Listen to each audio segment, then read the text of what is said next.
give just a quick announcement regarding speaker slips. Public testimony will be cut to 1 minute today, and any group presentations will be 10 minutes.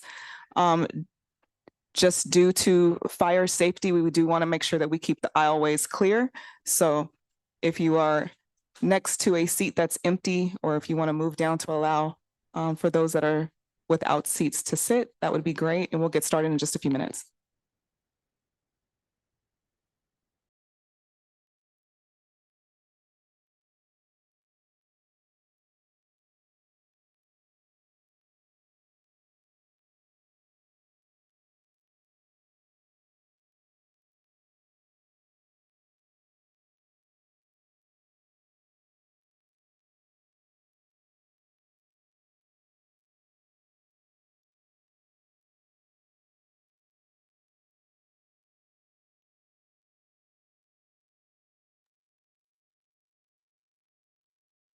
Good morning, everybody. I'd like to welcome you all to our May 14th special meeting.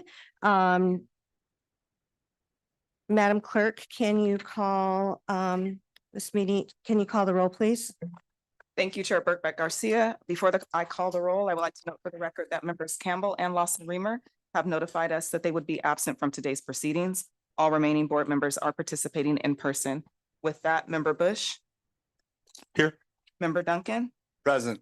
Member Fitzgerald. Present. Member Gloria. Here. Member Gomez. Here. Member Koval.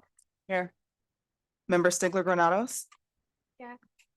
Vice Chair Aguirre. Here. Chair Birkbeck Garcia. Here. Thank you. Next, we will go to our agenda item for today. The only thing on the agenda today is B1, an update on strategies to reduce indirect source emissions from warehouses and distribution centers in San Diego County. Madam Clerk, could you please provide public testimony, the public testimony announcement? Thank you, Chair Birkbeck Garcia. Per the Governing Board Administrative Code, the submission period is closed for requests to speak on this item. Public speakers will be given 1 minute to address the board. All public testimony will be heard at the conclusion of the staff presentation. Thank you. Chief Emissions Reduction Strategies by Mike. Thank you, Chair, and good afternoon, board members. Today, we're here to continue our discussion on strategies that can reduce emissions at indirect sources, such as warehouse and distribution centers. Today's presentation will briefly recap the key takeaways from our presentation at the April board meeting, offer feedback on some of the comments we received at that meeting, as well as provide some additional updates on activities that have occurred since then. I'll now turn it over to our lead engineer on this project, Randy Consolation, and Rural Development Supervisor Nick Cormier to walk us through the discussion. Thank you, Mike. Next slide, please.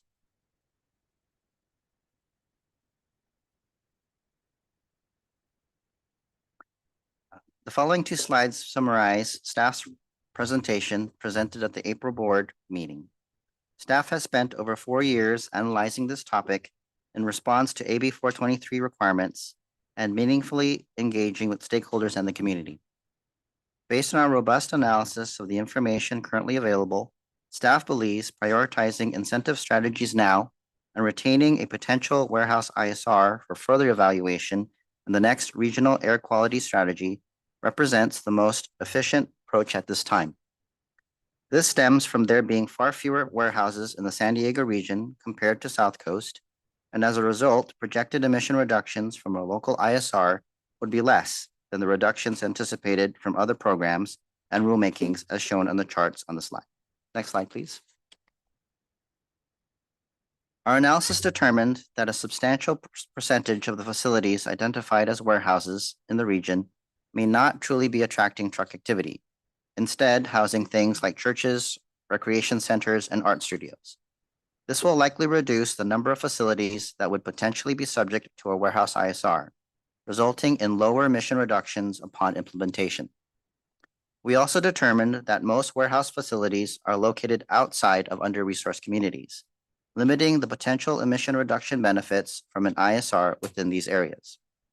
Staff's analysis of under-resourced communities in the white paper went above and beyond areas identified by CalEnviroscreen 4.0 rankings of 75% or greater, encompassing additional EJ areas identified by AB 617, the County of San Diego, APCD's Environmental Justice Partnership, SB 535, and tribal areas.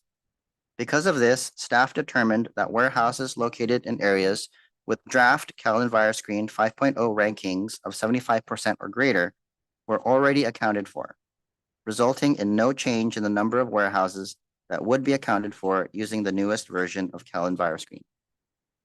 Projected costs incurred by regulated industries to comply with an ISR in San Diego are also very high, as shown in the yellow and orange bars on the slide, exceeding typical cost effectiveness thresholds and recent APCD rules with greater overall emission benefits. We also determined that the potential health benefits of an ISR shown in the bottom table here, along with the anticipated health benefit contribution of an ISR to the local economy, denoted by the green bar, are lower in relation to other past and potential future rule projects. Next slide, please. By way of background, we also wanted to highlight the sources of diesel PM emissions in our AB 617 communities based on information in the adopted SERPs for these areas and the estimated contribution from trucks visiting warehouses in these communities. The pie chart on the left shows a breakdown of the sources of diesel PM emissions in the Portside community. The area in blue, comprising 78% of DPM emissions, are attributed to off-road equipment, such as loaders, excavators, cranes, tractors, and cargo handling equipment. The area in orange, comprising 19% of DPM emissions, comes from all on-road mobile sources such as trucks. Notably, this includes all trucks, whether they visit warehouses or not. Staff's analysis estimates that within the Portside community, approximately 0.5% of total PM 2.5 emissions, inclusive of DPM, is associated with warehousing activity, which could potentially be impacted by a warehouse ISR. With respect to warehouse truck impact on cancer risk, the pie chart on the right includes the weighted cancer risk from all toxics, including DPM, within the Portside community.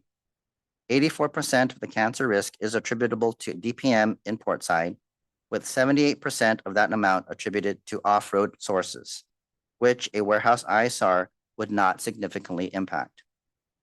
Staff derived these estimates from the adopted SERP emission inventories, which we believe are conservative estimates based on the relevant baseline years used. Next slide, please. Similar dynamics exist for DPM emissions within the international border community. Approximately 84% of DPM emissions at the border are caused by off-road equipment, while 10% of DPM comes from all on-road mobile sources such as trucks, whether they visit warehouses or not. Within the border community, staff's analysis estimates that approximately 0.3% of total PM 2.5 emissions, inclusive of DPM, is associated with warehousing activity, which could potentially be impacted by a warehouse ISR. The pie chart on the right shows the weighted cancer risk from toxics within the international border community. In this community, 39% of the cancer risk is attributable to DPM, with 35% of the cancer risk from the presence of cobalt, which is primarily caused by construction and demolition activities, as well as dust from roadways, none of which would be impacted by a warehouse ISR. Of the 39% of the cancer risk associated with DPM at the border, 84% of that is from off-road equipment, which would not be significantly impacted through a warehouse ISR. Again, staff derived these conservative estimates from the adopted SERP emission inventories. To summarize, these charts illustrate that a potential warehouse ISR may not have a significant impact on reducing DPM emissions and their associated cancer risks in these communities. Next slide, please. We also looked at a cost-benefit comparison of strategies under consideration, and several themes emerged. A warehouse ISR, shown in the first column, would have a long time frame to achieve emission reductions and the highest compliance cost to industry, costing upwards of $57 million to affected warehouses over a 3-year period. It would also affect the most facilities and carry the most legal risk to pursue. Next slide, please. In the second column, A TRU incentive program would likely be the shortest time frame to achieve emission reductions if successful, as well as the least costly for APCD to implement, with potential to achieve equivalent PM 2.5 emission reductions to an ISR. This approach involves dedicating approximately $3 million in Prop 1B grant funds that APCD currently has on hand, along with a cost share from industry to purchase the new equipment. Next slide, please. A heavy-duty truck incentive program, as denoted in the third column, would be the costliest program to implement by itself, requiring upwards of $100 million of CARB grant funding and would likely take the longest time to achieve comparable emission reductions to an ISR. However, it would impact fewer facilities than an ISR and would still require a cost share from industry to purchase the new equipment. CARB grants that would be the likely source of funding for this program already require prioritization of projects benefiting underserved communities. Next slide, please.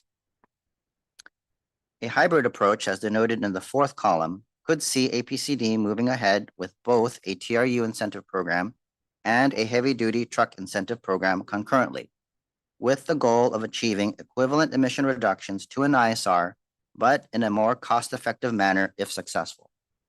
Anticipated overall costs would be less than an ISR, with a cost share component from industry to purchase the new equipment. I'll now pass the presentation over to Nick. Next slide, please. Thanks, Randy. All of this information has led staff to the conclusion found in the white paper. The primary factors that inform these conclusions include the following: cost effectiveness. There's limited estimated emission reduction potential relative to the high compliance cost to industry. Expected public health benefits being less than other rulemakings.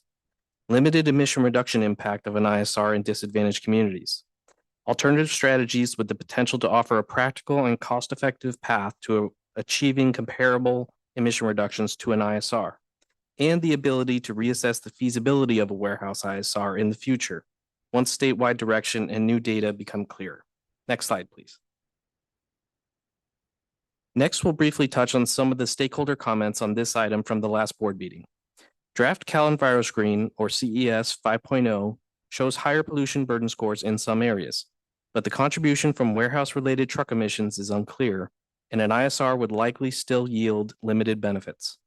As mentioned, staff's analysis of under-resourced communities in the white paper went above and beyond areas identified by Cal EnviroScreen 4.0 rankings of 75% or greater, encompassing additional EJ areas identified by AB 617, the County of San Diego, APCD's Environmental Justice Partnership, SB 535, and tribal areas.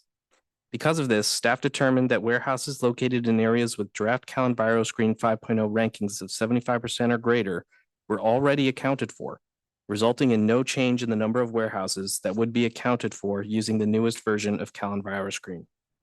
Draft Cal EnviroScreen 5.0 may result in revised EJ boundaries in some areas, but that is not expected to change ISR emission reductions or cost effectiveness estimates.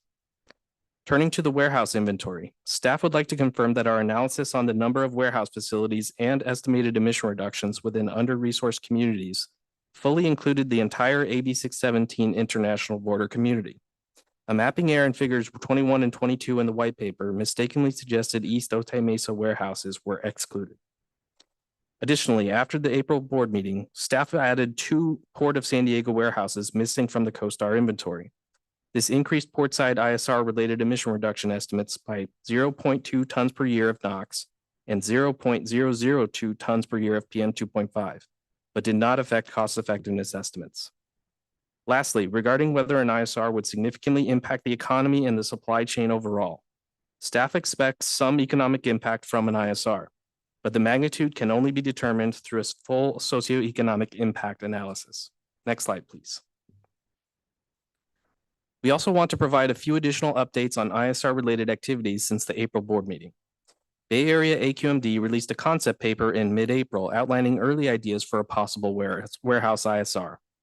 They are in the very early initial stages, similar to where San Diego was 3 years ago, and their concepts, including potential streamlining ideas and a geographically phased approach, require further evaluation. The estimated cost effectiveness for a potential Bay Area ISR have not yet been assessed. APCD also reviewed the stakeholder proposed geographic phased approach and alternative cost effectiveness methodology. The method appears to apply an average cost per square mile across the entire county to the footprints of the portside and border communities, which doesn't account for warehouse floor area within those communities, a key factor in estimating truck activity, and may skew cost effectiveness in smaller regions, regardless of the number of warehouse-related truck visits occurring there.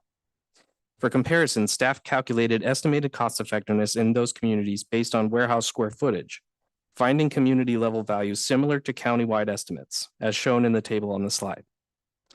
An ISR with differing requirements than South Coast AQMD based on location remains untested, and diverging from the South Coast model increases local legal risk.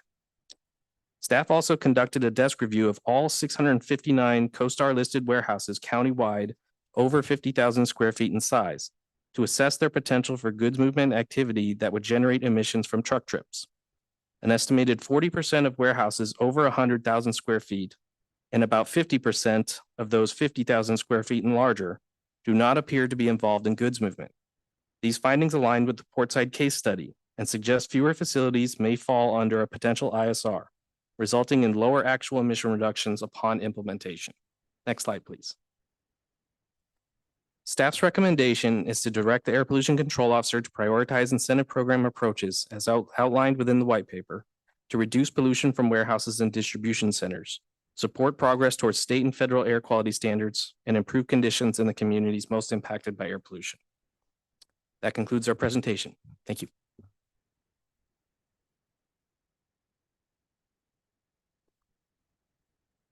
Thank you. Madam Clerk, are there any members of the public that wish to address the board on this item? Thank you, Chair Burkbeck Garcia. We have 25 individual requests to speak and 2 group presentations on this item. We will begin with our in-person speakers. You will have 1 minute to address the board. Please self-regulate your time by using the timer on the screen. And once you reach the podium, you can begin by stating your name for the record. Our first speaker is Chris Roberts.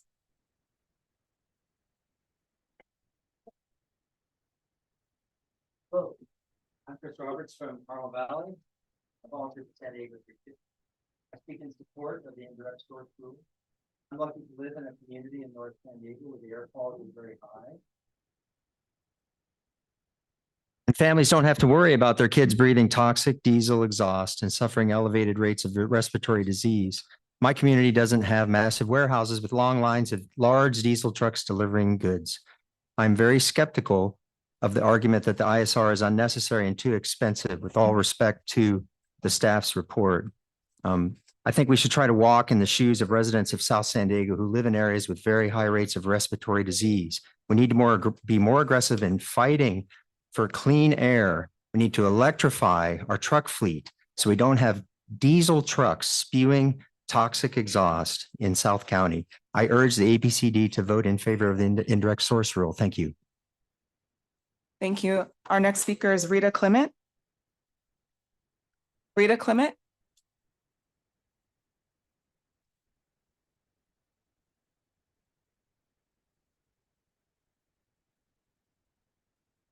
Good afternoon, San Diego Air Pollution Control District members. My name is Rita Clement and I live in Chula Vista. We are facing a crisis because of actions taken by our federal leaders. We must take our own local actions and state actions to improve our air quality. We need equity for San Diego residents who live in the most polluted areas, according to the Cal Enviro screen. We must not wait for future indirect source rules to be implemented. We need local and state actions now. Do not delay passage of this indirect source rule. Right now, families must choose between the cost of an inhaler or putting food on the table. This is a travesty that can be avoided if you vote to implement the indirect source rule.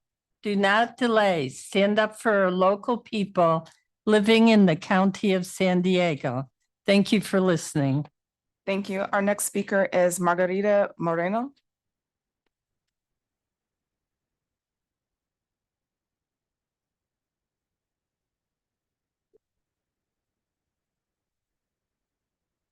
Buenas tardes. Mi nombre es Margarita. Un Moreno. minuto, por favor. You'll have 2 minutes to address the board. No, no te- Voy a hablar, me dice a mí, yo le hablo. que tiene los dos. no. ¿Quieren cambiar, por favor? Ujú. Se va a hacer más fácil y van a tener 2 minutos. Si puede preparar Así su como- comentario. Ok. Buenas tardes. Good afternoon. Margarita My name is Moreno, Margarita Moreto, de and I am a resident of National City, parte del comité ABC part of the 17 committee of 617. Me opongo a esperar a que se haga una regulación de I fuentes asked indirectas. for a direct funding. Como residente me As a preocupa resident, I am concerned seguir esperando, to continue waiting ya que tengo un hijo con since I asma have a son with asthma, y posponerlo le perjudicaría más en su and salud. postponing it would jeopardize his health. También trabajo en una escuela I also work at a school, y veo cómo hay tantos niños and I con can see how enfermedades children are ill, pulmonares y con asma. pulmonary and asthma. El costo humano es muy grande The human cost is very high si no se hace una regulación. if there's no regulation made. Necesitamos aire limpio We en need nuestras clean comunidades. air in our communities. Les pido a los miembros de la mesa directiva I asked the directive committee su apoyo para members empezar una regla de the fuentes support indirectas. to start a indirect Reglas de sort, fuentes. yeah, fuentes- source of funding. Yeah, thank you. Y eso se debería de hacer lo más pronto That should be posible. done as soon as possible. No se puede esperar a que la gente siga enfermando. We cannot wait until people continue getting sick. Gracias. Thank you. Thank you. Our next speaker is Carmen Arroyo.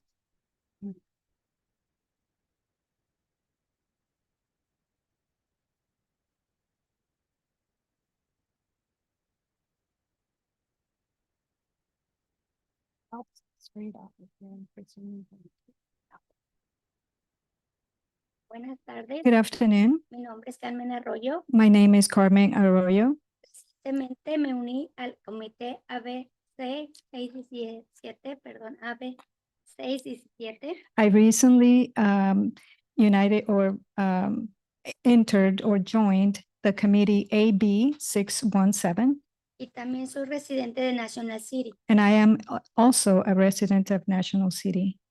Si se regularizaran los almacenes If the shops would be regulated, y tuviéramos más camiones cero emisiones, and we would have more zero emission trucks, también bajarían las enfermedades respiratorias, the respiratory disease would decrease as well. el cáncer, Cancer, el asma asthma, y enfermedades del corazón and heart diseases en mi comunidad. in my community. En lo personal, Personally, yo tengo a mi esposo I have my husband que padece del corazón who suffers from the heart, y por ese motivo and for that reason, y a causa de la contaminación, and due to the contamination, mi esposo no ha estado estable my husband has not been stable y muy seguido tiene citas al cardiólogo. and often has cardiologist appointments. En nombre de mi familia In the name of my family y mi comunidad, and my community, pido su apoyo I ask for your support a la mesa directiva to the directive committee, APCD APCD, para desarrollar to develop una regla de fuentes indirect resources de almacenes of for the shops. en este momento. Yeah, in this moment, No podemos esperar más. we cannot wait any longer. Gracias por escuchar mi Thank you petición. for listening to my petition. Thank you. Our next speaker is Alicia Sanchez.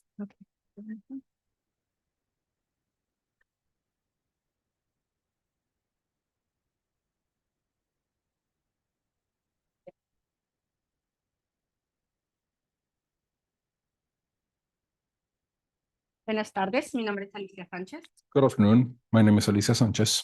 presidente de National City, I live in National City promotora de EHC, and I belong to EHC, también parte del comité ABC 17. which is also part of the AB 617 committee. Le agradezco a IPCD por toda su ayuda. I thank APCD for all its help En mi comunidad. in improving the air quality in my community. But I don't agree in postponing this any longer. De la regularización To begin the process of regularizing de fuentes indirectas y almacenes. regulation of the indirect source rules for warehouses. En la comunidad tenemos almacenes que llegan camiones pesados, In my community, we have many warehouses that attract heavy trucks, and these affect us ya que no están electrificados. since they are not electric vehicles. Perdón. Y en mi familia tengo a mi esposo con cáncer And as far as my family goes, my husband has cancer, de su salud. and this has an impact on his health. Almacenes ahora. We need you to implement rules for warehouses right now. Si avanzamos ahora, tendríamos más información de los almacenes. If we had proceeded, by now we would have more information on these warehouses, Comprender el impacto que tienen en las comunidades portuarias, so we could better understand the impact they have on port communities, ya que tendrían que informar de sus estrategias para disminuir la contaminación. since they would have to provide information on their strategies to decrease pollution. Thank you very much. Thank you. Our next speaker is Esther Martinez.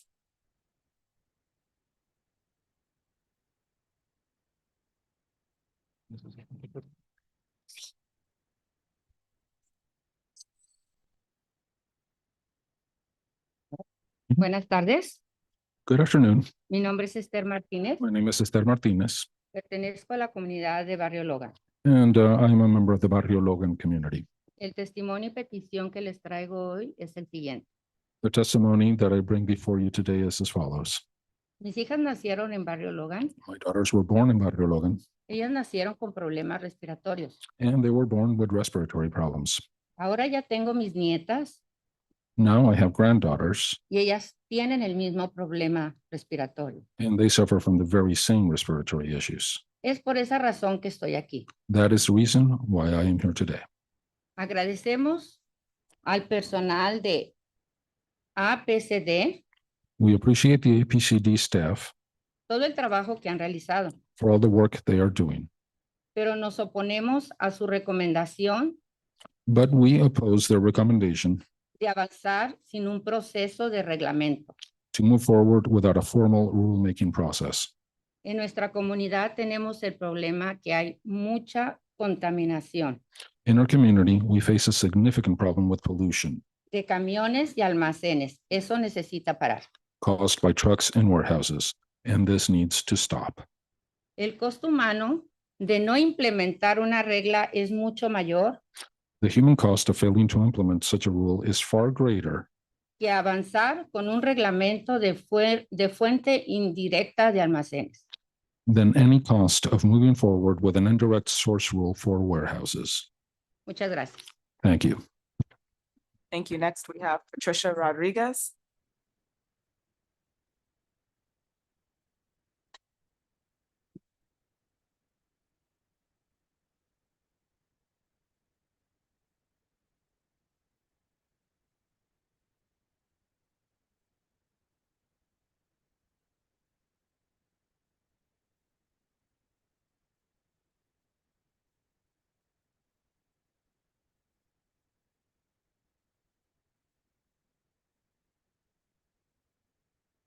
Good afternoon. My name is Patricia Rodriguez.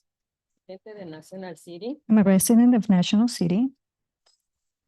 estamos de acuerdo en las bodegas y camiones My community and I are opposed to the warehouses and trucks that are polluting our neighborhoods.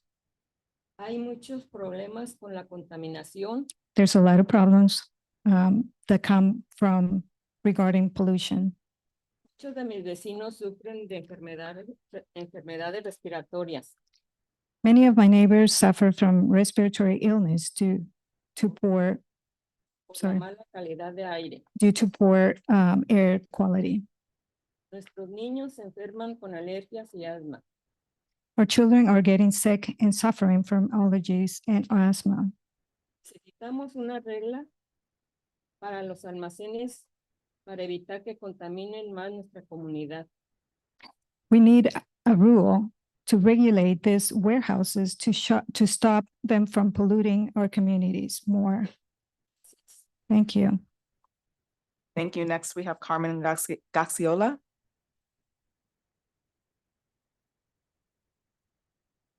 Buenas tardes. Good afternoon. Carmen Cajial. My name is Carmen Gaziela. Vivo en National City y soy parte del comité AB 617. I live in National City and I am part of the committee AB 617. Esta tarde venimos a pedirle a la mesa directiva de SDAPCD This afternoon, we are coming before you to ask the committee APCD que nos apoyen para que aprueben la regla de fuentes indirectas de almacén. to support us to approve the indirect source rules Que ya tenemos, of warehouses, porque ya tenemos demasiada contaminación en mi comunidad. because we already have too much contamination in my community.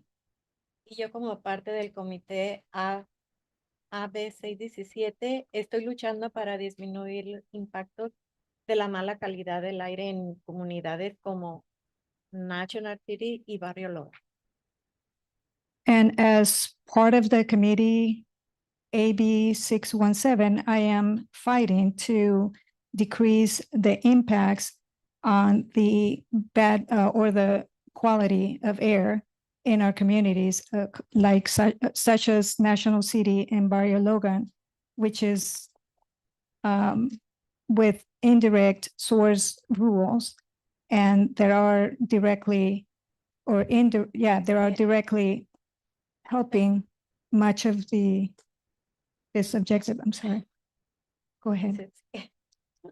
Sigue.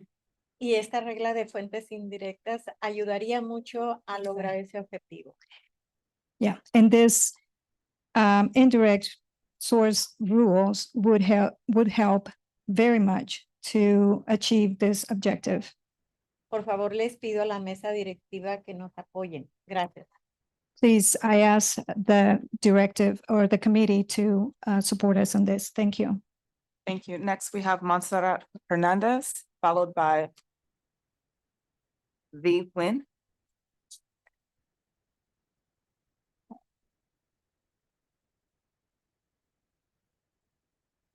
Buenas tardes, mi nombre es Montserrat Hernández y soy residente de Logan Heights y parte del Portside CSD. Good afternoon. My name is Montserrat Hernandez.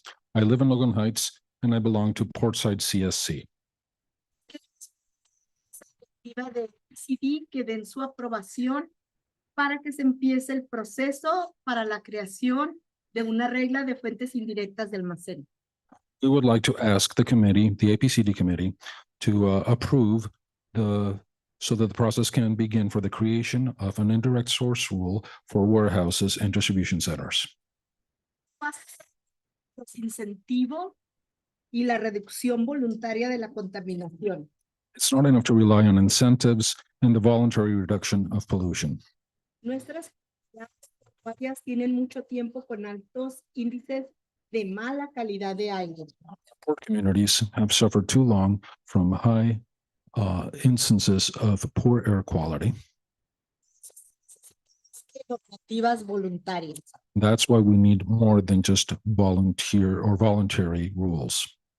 Para una regla de fuentes indirectas de almacén, For an indirect source rule for warehouses, se debe priorizar las comunidades AB 617 we must give priority to communities under AB 617 y los objetivos del CERP.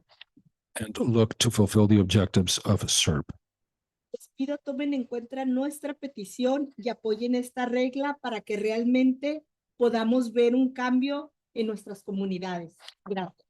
I ask you to please consider our petition about this rule so that we can really see a change in our communities. Thank you.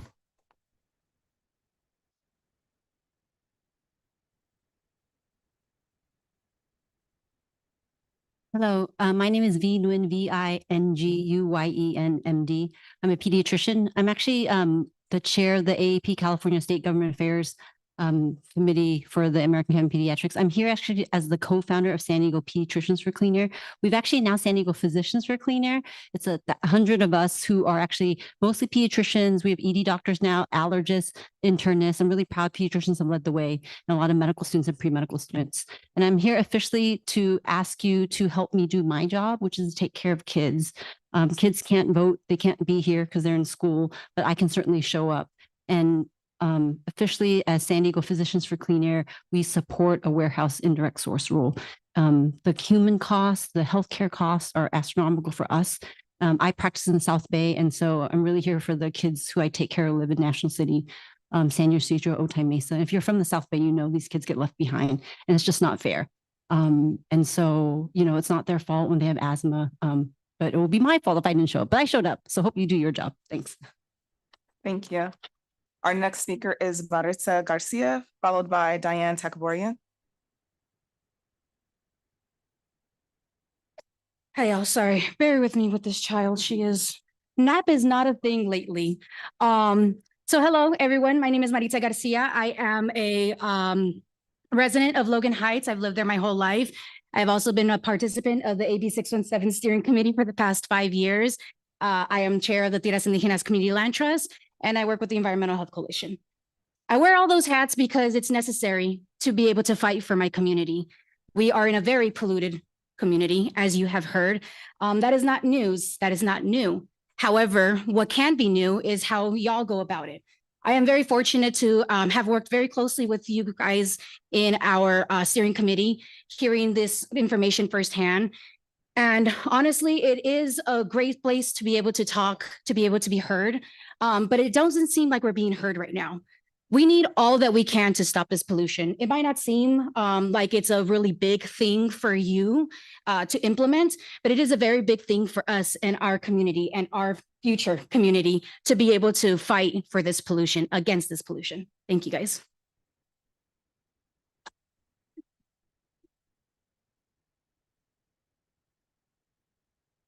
Good afternoon. My name is Diane Takforian, and I'm a member of the California Air Resources Board. I strongly encourage you today to vote for an indirect source rule development. You've heard a lot, so I'm here to just emphasize 3 points. The first is that rule development is really the only way you're going to have a complete picture of what the impact of an ISR would be. The work to date is informative and good, but it's outdated and incomplete. Second, one place it's really outdated is in the health impacts that are much worse than reflected in the study. The American Lung Association just released their annual State of the Air report, and San Diego is now ranked 5th in the county. We just moved from 59th to 5th in the country, excuse me, not the county. Third, CARB has evaluated the impacts of the federal clean truck rollbacks, and statewide, we are estimating a 42% increase in NOx and about 14,000 premature deaths as a result of these rollbacks. So ISR is really the only way that you can provide significant particulate matter reduction. And without ISR, San Diego is a victim of the federal assault on public health. So you have an opportunity now to push back, and these communities are waiting for you. Thank you. Thank you. Our next speaker is Jose Franco Garcia, followed by Cynthia Quiñones.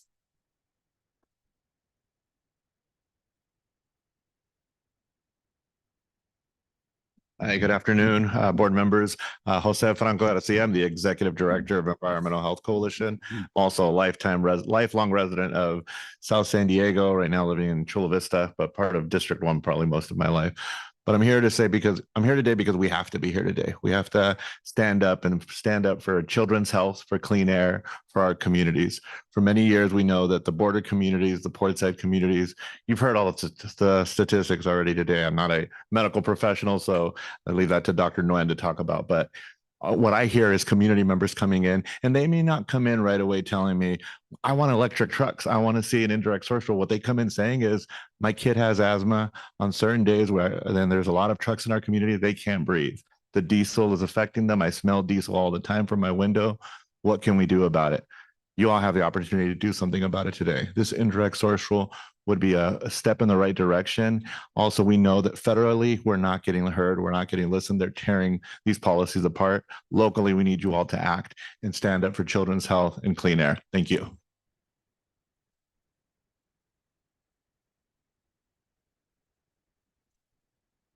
Hi, my name is Cynthia Fuller Quinones. I'm a National City resident, a health advocate, and I'm here today speaking for myself and National City Healthy Culturas Coalition.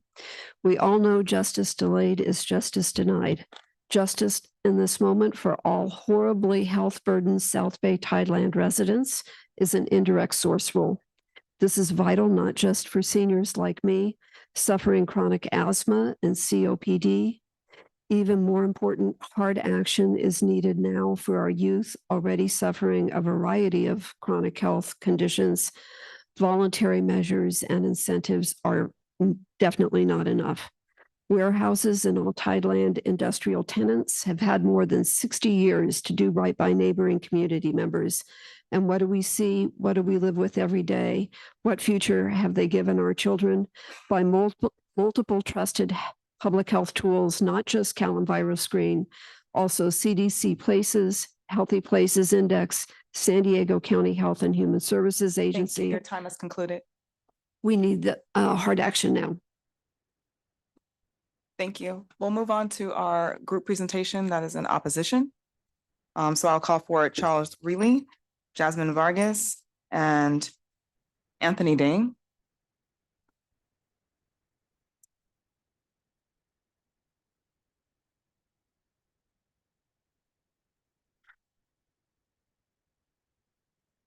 Uh, 10 minutes, is that right? Correct. Hi, Jasmine Vargas, Air Quality Clean Ports Campaign Director for EHC, Charles Reilly, Sierra Club, Anthony Dang. We were actually here in front of you last month, and we appreciate the opportunity to come back. We are standing together, united with all the community behind us for asking you to start a warehouse ISR rulemaking process today. Not just take the staff's position of the same thing that they've been doing, which is an incentive program and letting these warehouses do voluntary action. Next slide, please.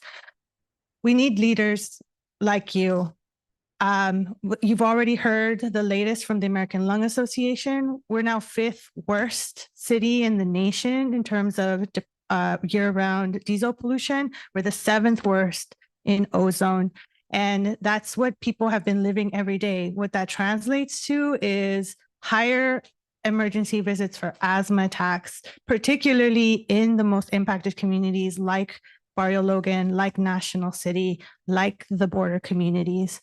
And there's no end in sight because the Trump administration has clearly shown that they have complete disregard for our public health and our environment by revoking California's nation-leading electric vehicles mandates in our omnibus rule that, like Diane said, would have been able to reduce the immense amounts of particulate matter pollution that are plaguing our communities today.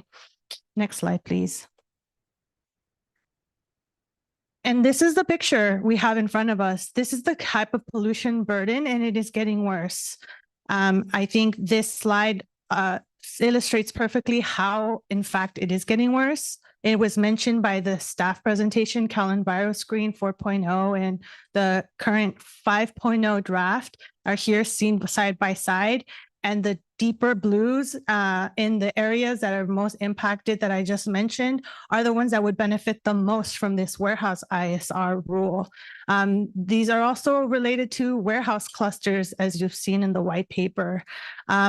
I want to make sure I emphasize that the staff's white paper did use the 4.0 data, not the 5.0 data. And although they suggest that there hasn't been any real significant changes, it's something that we know and we see every day. And since it got worse in 5 years, there's nothing to stop us from thinking it's going to get worse in the future. Still, we don't take this action today.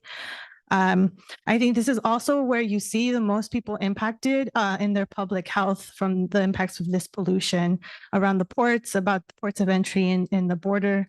Next slide, please. I think what I want to highlight before I hand it over to Charles here is the benefits and the ways that the costs that have been presented by the staff are lacking in some really important ways, particularly the cost of the health and climate. The staff's white paper used a COBRA screening tool by the EPA is the only health tool that they used in data for this white paper, and it grossly underestimates the amount of impact that diesel, particulate matter, and NOx have in the community surrounding these warehouses. We're not just seeing health impacts from respiratory distress, but this pollution also causes cardiovascular disease, causes diabetes, causes neurological impacts and harm on children. And all of these haven't been measured. Where you can measure it and how you can see these is when you start a warehouse ISR process. If we start that, we will be able to use a CEQA analysis that would be part of that process. We'll be able to use a social economic assessment that's part of that process. And the thing that I wanted to make sure you all realize is the cost to APCD to start this, again, in the white paper, is $700,000, but that would be over the time of the development of this rule. We're talking 18 months, give or take. $1,200,000 of those dollars are already budgeted in the next budget. And I want to pass it to Charles now to continue. Yeah, thank you so much. Next slide, please. Charles Riley with the Sierra Club San Diego chapter. So we have talked a lot about the South Coast rule, and I just want to point out the South Coast rule, although that may not be the perfect rule for here, it is working. This rule was adopted in 2021, requires large warehouse operators to address the pollution generated by their operations. Importantly, what's really important about the South Coast rule is that it's flexible for warehouse operators. Through the WARE program, it gives operators a menu of compliance options. Yes, they can purchase zero emission heavy duty trucks, which is what we'd all love to see, but there's other options that they can comply with, and it allows flexibility and it allows operators time to comply and time to make that transition to zero emission heavy duty trucks, which is what we all want to see. South Coast AQMD's staff's own analysis found that some compliance pathways actually save warehouse operators money.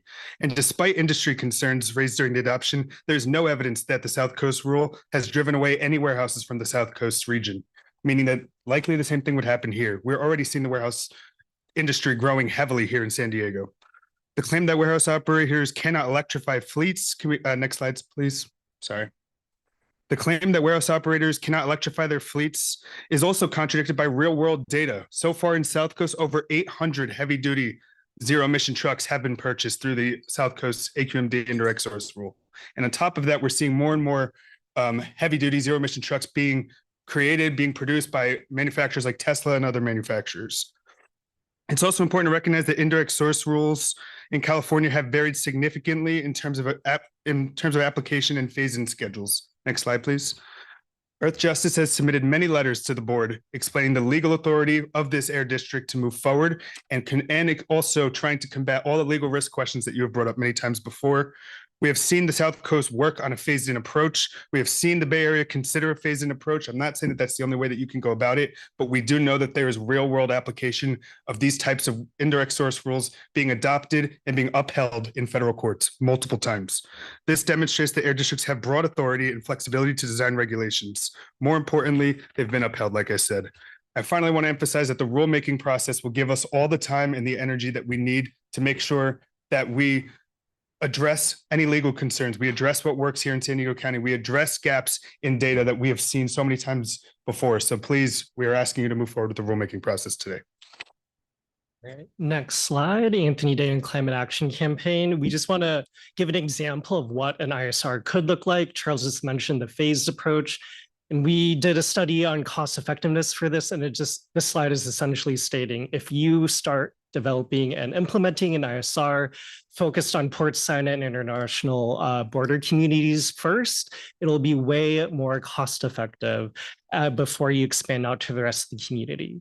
That said, this is just one way to think about an ISR.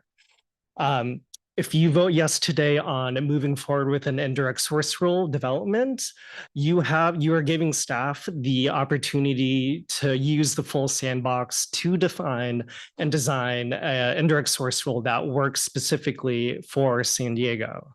Next slide. We also wanted to address the data gaps that the white paper is founded on. So like mentioned earlier, the existing public health benefit estimates are going to be understated because we're using a data source called COBRA that is both outdated and underreported on. And then we're also using a data set from CoStar that has inaccurate truck trip data. We do not have a full understanding of the warehouse footprint in our region. And then the new port of entry on the border was also not considered in the analysis. And so starting a rulemaking process will answer all these data gaps with a socioeconomic analysis and a CEQA analysis. And more importantly, we have so much real world lived experience data right in this room today of people who are experiencing air pollution issues. And I encourage you, if you haven't done it yet, just go to Barrio Logan and count the freight trucks you're seeing on the side of the road. Next slide. So again, just kind of to summarize, we really are urging the board to vote yes on starting a rule-making process. Moving forward with an incentive program is not enough. Staff is presenting an either-or situation, but you can do both an incentive program and an indirect source rule. That is the carrot and stick approach to this policy. Just an incentive program, we know historically, will always be undersubscribed to and underutilized. We will not reach our goals with that. So a rulemaking process will address all underreporting and missing data gaps regarding public health, truck trips, and it'll help us continue to define what warehouses will and will not be impacted by this rule. So all that to say, again, voting yes means we're protecting families and not protecting pollution. Next slide. And we just want to extend our gratitude again to everyone on the board who has listened to us many times and collaborated with us, and the staff for all the research they've done. And we really hope we can use this momentum for good. Thank you. Thank you. Our next speaker is Irene McCormick, followed by Laura Carpenter.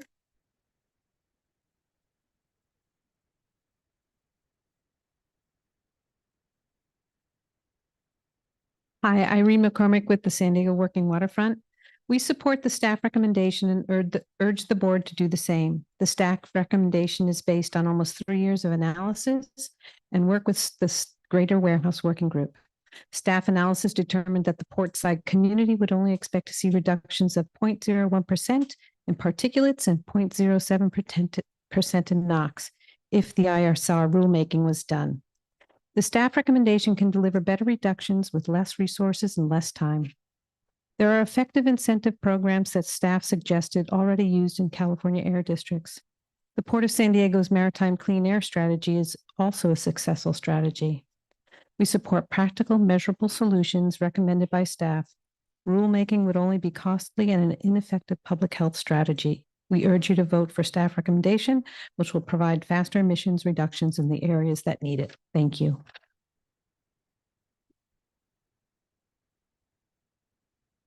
Good afternoon. My name is Laura Carpenter. I'm a San Diego resident of Valley Gardens, a mom, and an environmental scientist. For nearly 2 decades, I've helped San Diego businesses navigate environmental regulations, work that depends on one thing above all else: sound science and reliable data. I know many of you have scientific backgrounds, but regardless of training, we all share a responsibility to make informed, evidence-based decisions, especially when public health is at stake. The staff recommendations before you reflect the analysis of scientists and engineers who have carefully evaluated the options. Choosing the recommended alternative isn't just a procedural step, it's a decision that will lead to measurable reductions in emissions and cleaner air for our communities. I urge you to follow the science of the recommended alternatives, trust the data, and make the decision that protects the health of our families to result in lower emissions and cleaner air for all of us. Thank you. Thank you. Our next speaker is Alejandra Mier Iteren, followed by Luisiana Gonzalez. Good afternoon. I'm Alejandra Miriteran with the Otay Mesa Chamber of Commerce. I'm here to support staff's recommendation and to also propose a program that has meaningful impact in reducing pollution. A mandatory appointment system at the Otay Mesa Cargo Facility would reduce the idling of 3,000 trucks per day. Think Fast Pass at Disneyland and trucks showing up only when it's their time to cross. Now, let me clarify, these trucks are idling on the Mexican side of the border, but as we all know, our air basin knows no borders. Now, you might ask me, well, you're not going to tell CBP how to run their port, but you are, many of you, in leadership roles in other agencies that can make this project a priority. Now, what we do know for a fact is that a warehouse ISR, like the one in Inland Empire, does not accomplish what all of us in this room want, healthier air. What it leads us to is an increased cost of living for all San Diegans, and it's a very ineffective use of public funds.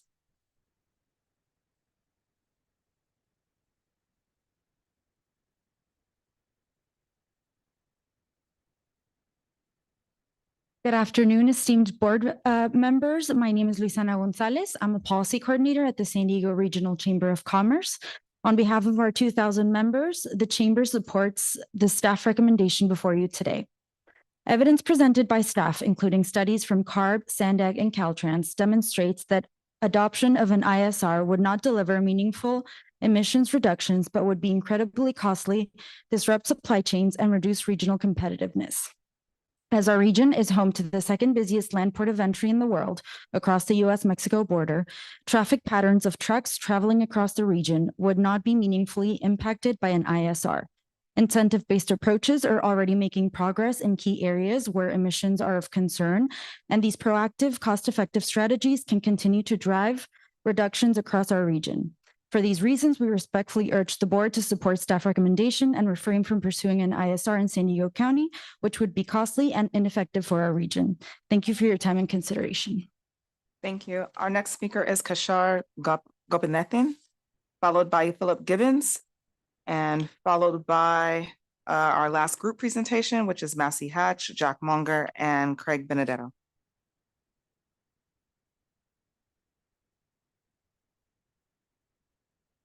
Hi, APCD board members. My name is Ravi Gopinathan. I live in Carmel Valley, and it has relatively cleaner air than many of the communities that would benefit from this rule. I'm here today in support of the countywide warehouse ISR. Warehouses and distribution centers profit from truck traffic they bring in, so I think it's reasonable that they help address some of the pollution that comes from that activity. Right now, a lot of the health burden falls on nearby communities. Instead, kids grow up breathing dirty air every day. And I want to emphasize that this rule isn't about banning warehouses or stopping economic growth. It's about modernizing the industry. So I support this rule, and I urge you to support it. Thank you.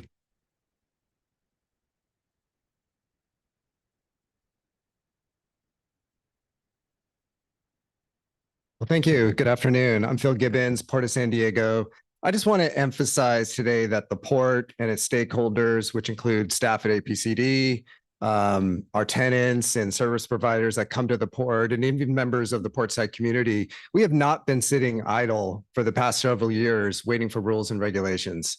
We've been proactively working on emission reduction strategies for quite some time. In fact, since 2019, we've already demonstrated a 46% reduction in diesel pollution and a 32% reduction in NOx emissions. And that's based on 2024 data. And this is being accomplished through one, good planning, the SERP, the MCAS, targeted incentives, and shared problem solving among all those stakeholders I mentioned. That's our local model in San Diego and is reflective of staff's recommendation today. Thank you.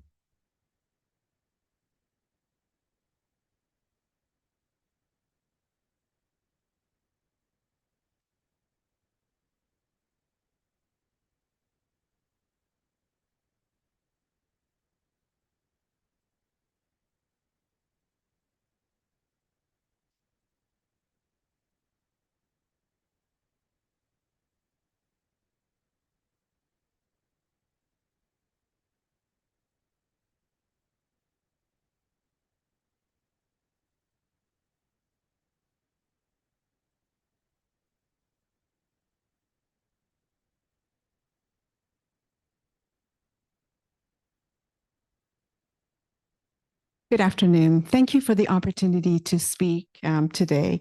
My name is Massey Hatch. I am an air quality professional. I've been supporting facilities in San Diego since the early 90s. I'm an IEA board member, and I've also served as an alternate on the Portside Community Steering Committee since the very beginning of the program. We are a large coalition, and we're here today to highlight the importance of relying on data and science in making effective regulatory decisions, decisions that would actually benefit the community, the San Diegans. Next slide, please. Our members also want clean air and improved public health. We're sympathetic to all the sentiments that were presented today and previously in favor of a warehouse rule. But the fact is that the numbers and the data do not support that strategy. Next slide, please. Two separate studies have shown that a warehouse rule is not an effective strategy for reducing emissions in San Diego. One study was done by IEA. IEA is a business advocacy group. The other study was done by the Air Pollution Control District, an organization that's charged with protecting public health. It is rare when a business entity and a regulatory agency reach the same conclusion. In this case, both studies independently show that the best case scenario results in a less than 1% reduction in PM 2.5 and NOx. The APCD has actually told us that the warehouse rule would be the least effective rule to date. There's a reason why this is happening. The next slide, please. SANDAG data show that in San Diego, transportation and warehousing accounts for only 5% of commercial trucks and traffic. That's why the low emissions, if there's a warehouse rule, the emissions, the reductions would be low. Some may think, well, 1% is not nothing. It's something. We need every emission reduction that we can get. That's not really true, because the resources that it would take the APCD to develop the rule, to implement the rule, to enforce the rule, and the resources that it would take the industry to comply with the rule, those resources can be much better spent on strategies that will actually result in meaningful emission reductions and meaningful positive public health impacts. The findings of our group and the APCD are backed up by a recent study of the South Coast Air Quality Management District rule. This study showed that there's no meaningful emission reduction associated with that rule, and the benefits were overstated, and the costs were actually underestimated by almost a factor of 10. APCD is recommending alternatives to a warehouse rule that would result in more meaningful emission reductions and make a positive impact to public health. Thank you so much. And Jack will now address some of the misconceptions about ISR. Thank you, Massey. Jack Monger with IEA. Members of the board, at last month's meeting, there were several comments that were made that were misleading and inaccurate, and actually a couple of them have followed today. I'd like to address those with you.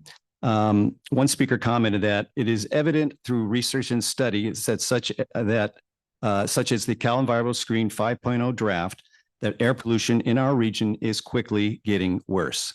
That is not the case. And in fact, the staff report points that out. So why would somebody think that air pollution is getting worse?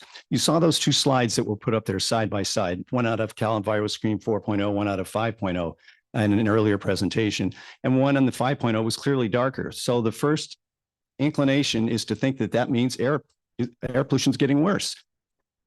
In a Cal EnviroScreen, the total darkness and the depiction in these slides is based on not just the pollution burden for each census tract, it also includes the vulnerability of the people who live in that census tract. And that is socioeconomic factors. That's health, that's financial, that's all the other things. So it's quite a variety, it's almost 20 different criteria that go into defining that. So the point is that why would one be darker than the other?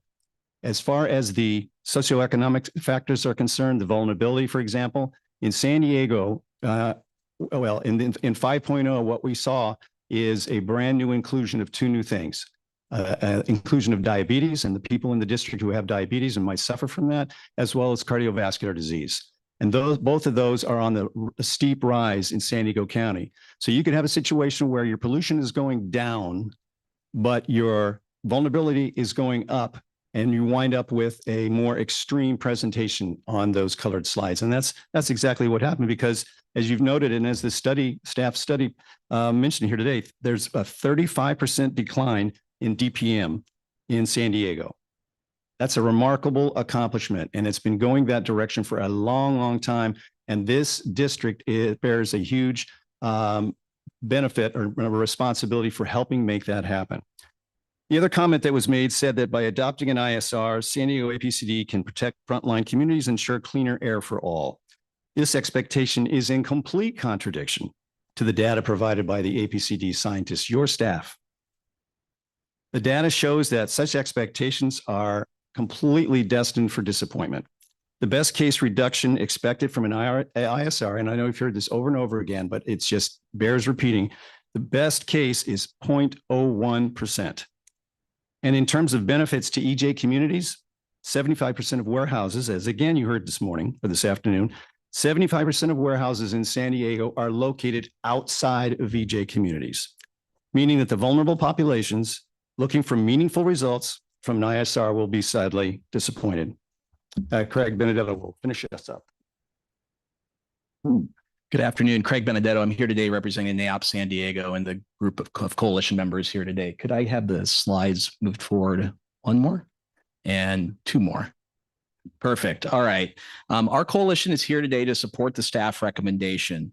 And let's be clear, the staff recommendation is not for status quo or doing nothing. The staff recommendation is to proceed with more impactful means of addressing air quality and emissions. To highlight here, and they're on that slide, some good examples of this. Furthering the incentive program that staff mentioned in their report for zero emission vehicle transition, conversion to electric refrigeration units and shore power, conversion of port equipment, drayage equipment, and cargo cranes, the Clean Air for All program. This is the good work that the district has done, and they have not done it alone. They've done it in partnership with our industry and with our members. It's this real world experience with these programs, both here and elsewhere in the state of California, that demonstrate that there are more impactful and cost-effective ways to reduce emissions. And we're here today to stand with you, to work together to achieve these outcomes. So if your goal is to reduce emissions, pushing forward with an ISR, as the staff conclusion has said, is not the right approach. It is a significant new cost both to the district as well as to your employer community. And ultimately, the burden of this expensive program will fall on consumers, your constituents. History and health are obviously compelling emotional arguments. We sympathize with everybody that spoke to this today, and I don't want to minimize or diminish those. But we're here today to work together with you, with the port, with other stakeholders, including the community, to try and make our air better, to make those health outcomes better, and to work together to reduce emissions in this community. And we believe the staff recommendation is the best approach in the near term to do that. Thank you. Thank you. We'll now move to our virtual speakers. Our first speaker is Regina Sue.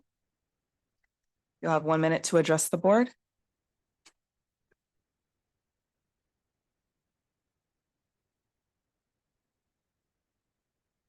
Okay, we'll move on to Truth. You'll have 1 minute to address the board. You can begin by stating your name for the record. Hey, it's Truth. I've determined that this is a scam, and the only people in support are CARB, the light blue and the dark blue shirts on the dole. This grift should be called an indirect tax rule. Staff couldn't even give an estimate to the effect on the local and national economies. Wow, that's got to bode really well for California's 6-year population loss and cost of living crisis. $57 million worth of bureaucracy to implement. Wow, how many NORA air purifier band-aids could that have bought? The cost to tax businesses even surpasses the alleged return on investment. So no surprise that the introducer of the crazy bill, AB 423, Todd, is the same entity that has bankrupt the city of San Diego. This is EJ in name only. Voting yes means there would be no tangible reduction in pollution, as companies like Amazon will just pay a fine or move even more warehouses to Tijuana, where there are no pollution protections. I do not support indirect taxes based on faux data from CoStar. Alternative idea, demand the federal government taxes foreign-owned warehouses and businesses owned by China and Mexico and on all commercial border crossings as mitigation funding. Wouldn't need NGOs. Thank you. Thank you. Our next speaker is Chris Shimoda. You have 1 minute to address the board. Good afternoon, board members. Chris Shimoda on behalf of the Supply Chain Federation in support of staff's recommendation. We appreciate staff's thoughtful and data-driven approach in evaluating a potential ISR. Our own study of the South Coast ACMD's warehouse ISR found that significant emission reductions have occurred around warehouses, but that those reductions were driven by other existing state and federal regulations, not the ISR. The study also found the costs for the South Coast rule are as much as 9 times higher than originally projected. Additionally, the EPA, under the Biden administration, declined to award SIP credits to the South Coast rule, further proving ISRs are not an effective emission reduction strategy. For these reasons and many more, we urge the board to support staff's recommendation to pursue alternatives and to not move forward with an ISR at this time. Thank you. Thank you. Our next speaker is Susie Rule.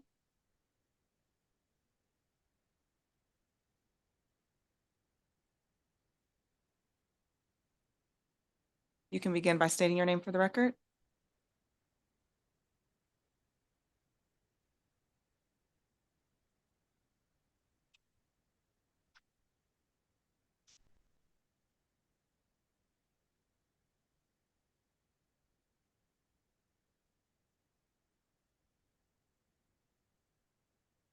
We'll come back to Susie. Catalina McFarland.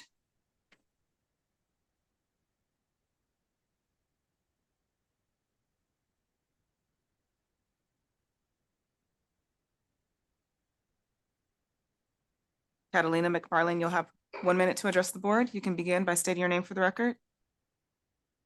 Good afternoon, board members. My name is Catalina McFarland, and I'm a resident of Carmel Valley. I strongly support creating a countywide warehouse indirect source rule to regulate air pollution and protect San Diego communities. The economic and human costs of not regulating air pollution will only increase the longer decisive action is delayed. Voluntary incentives-based programs are not enough to ensure that polluters mitigate their emissions as aggressively as is necessary to protect our communities. And relying on state legislation to regulate mobile emission sources, as suggested in the white papers, is optimistic at best when the federal government is actively stripping away state funding for clean air and blocking state-level environmental regulation efforts. It's up to the county to protect our communities, and an indirect source rule is a crucial step in the right direction. Thank you. Thank you. We'll try Susie Rule one more time. Susie Rule. Good afternoon. My name is Susie Rule, and I'm a lawyer and epidemiologist. And for identification purposes only, I'm on faculty at the Yale School of Medicine, Child Study Center, and the Yale School of Public Health. I strongly encourage the board to commence the IS rulemaking, and I oppose the recommendation by the staff. I submitted written comments, but the basis of my position is the fact that the public health benefits analysis in the white paper does not represent sufficient evidence-based decision-making. It relies on COBRA, which is a pre-decisional screening tool that was intended to be followed by comprehensive air quality analysis and health impact assessment, such as that offered by BINMAP. Second of all, it does not consider significant health impacts, as mentioned by Jazz Vargas and Diane Tekvorian, including diabetes, which is rampant and burgeoning in the areas impacted by this pollution. The COBRA does not consider the health impacts of diabetes. Also, it does not address the specific vulnerabilities of children from prenatal through adolescent. We've heard a lot of discussion on NOx, and there is significant research documenting the adverse health impact at a cellular and functional level Thank you. of You NOx can on conclude your children's mental comments. health. Thank you. Thank you. That concludes public testimony on this item.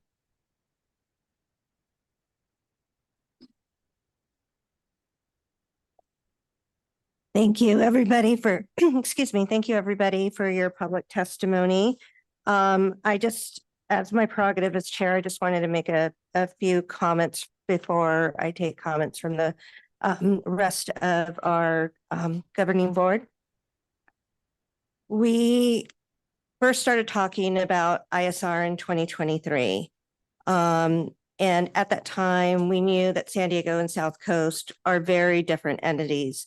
And as a board, we directed our staff to look into a rulemaking process that would best fit our hometown.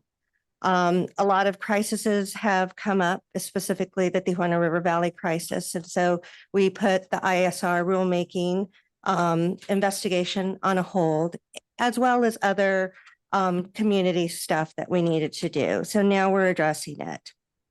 I know that some people were a little upset at the last meeting that we did not vote. I just wanted to make a note that we had a hard stop at 5:30 for the last meeting, and that's why I made the decision to move this agenda to a special meeting. It wasn't that I didn't want us to vote. It's not that I didn't want us to have a discussion. I wanted the opportunity for everybody to be able to make comments, for us to be able to ask questions to staff and discuss this. And one of the final things I'm going to say here is, though I'm chair, I'm also our public health member. And it is my imperative on this committee to talk about the health of our community. I do not feel that we should put a price on the cost of the health. One of our speakers today made a comment, air basins know no boundaries, which is true. These trucks drive from north to south and from south to north. They do impact our EJ communities, but they impact all communities in San Diego County. I also have to state that PM 2.5, NOx, volatile organic compounds affect all health. So I think it is important that Cal Enviros 5.0 discusses cardiovascular disease and diabetes, because that is something that affects us in all communities. I personally would like a motion. I would like to make a motion to implement a rulemaking policy for ISR, but I would love to hear what the rest of my colleagues have to say. Who would like to speak?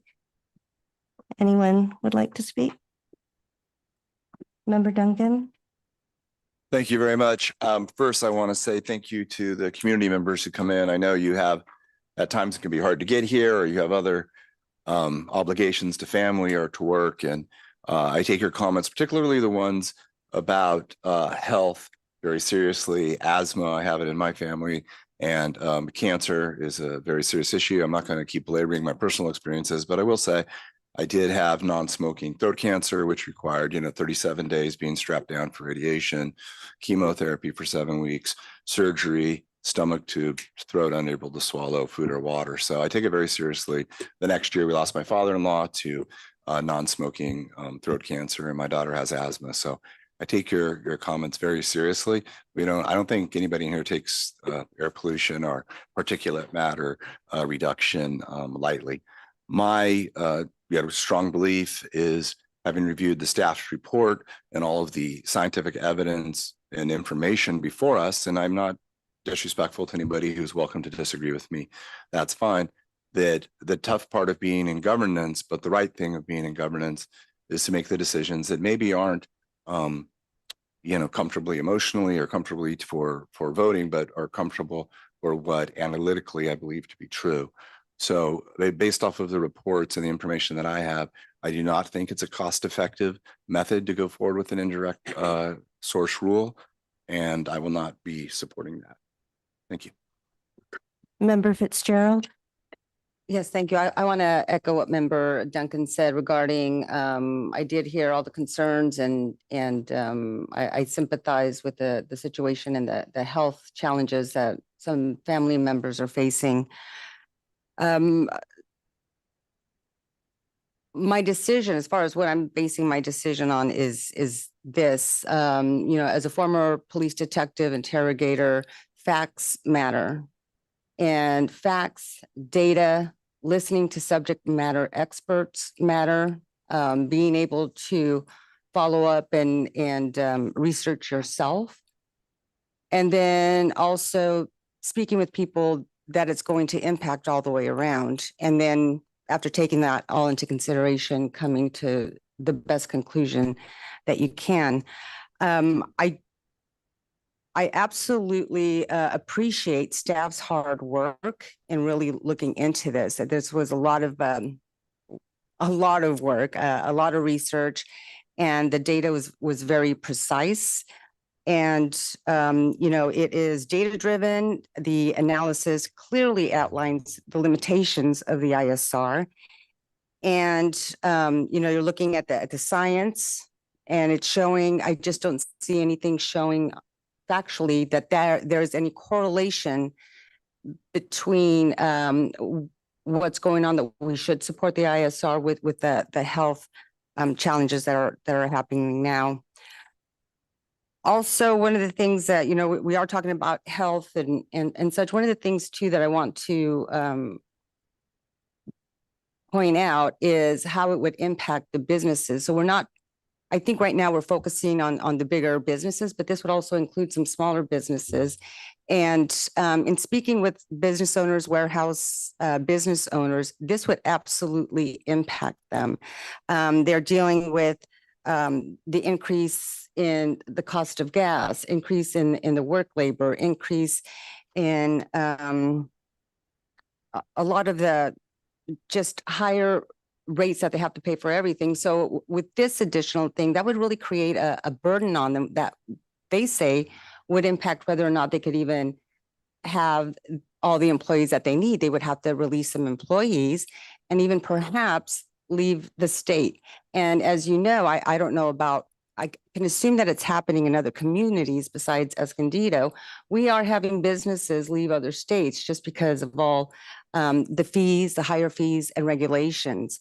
So they leave, and it impacts, people's job.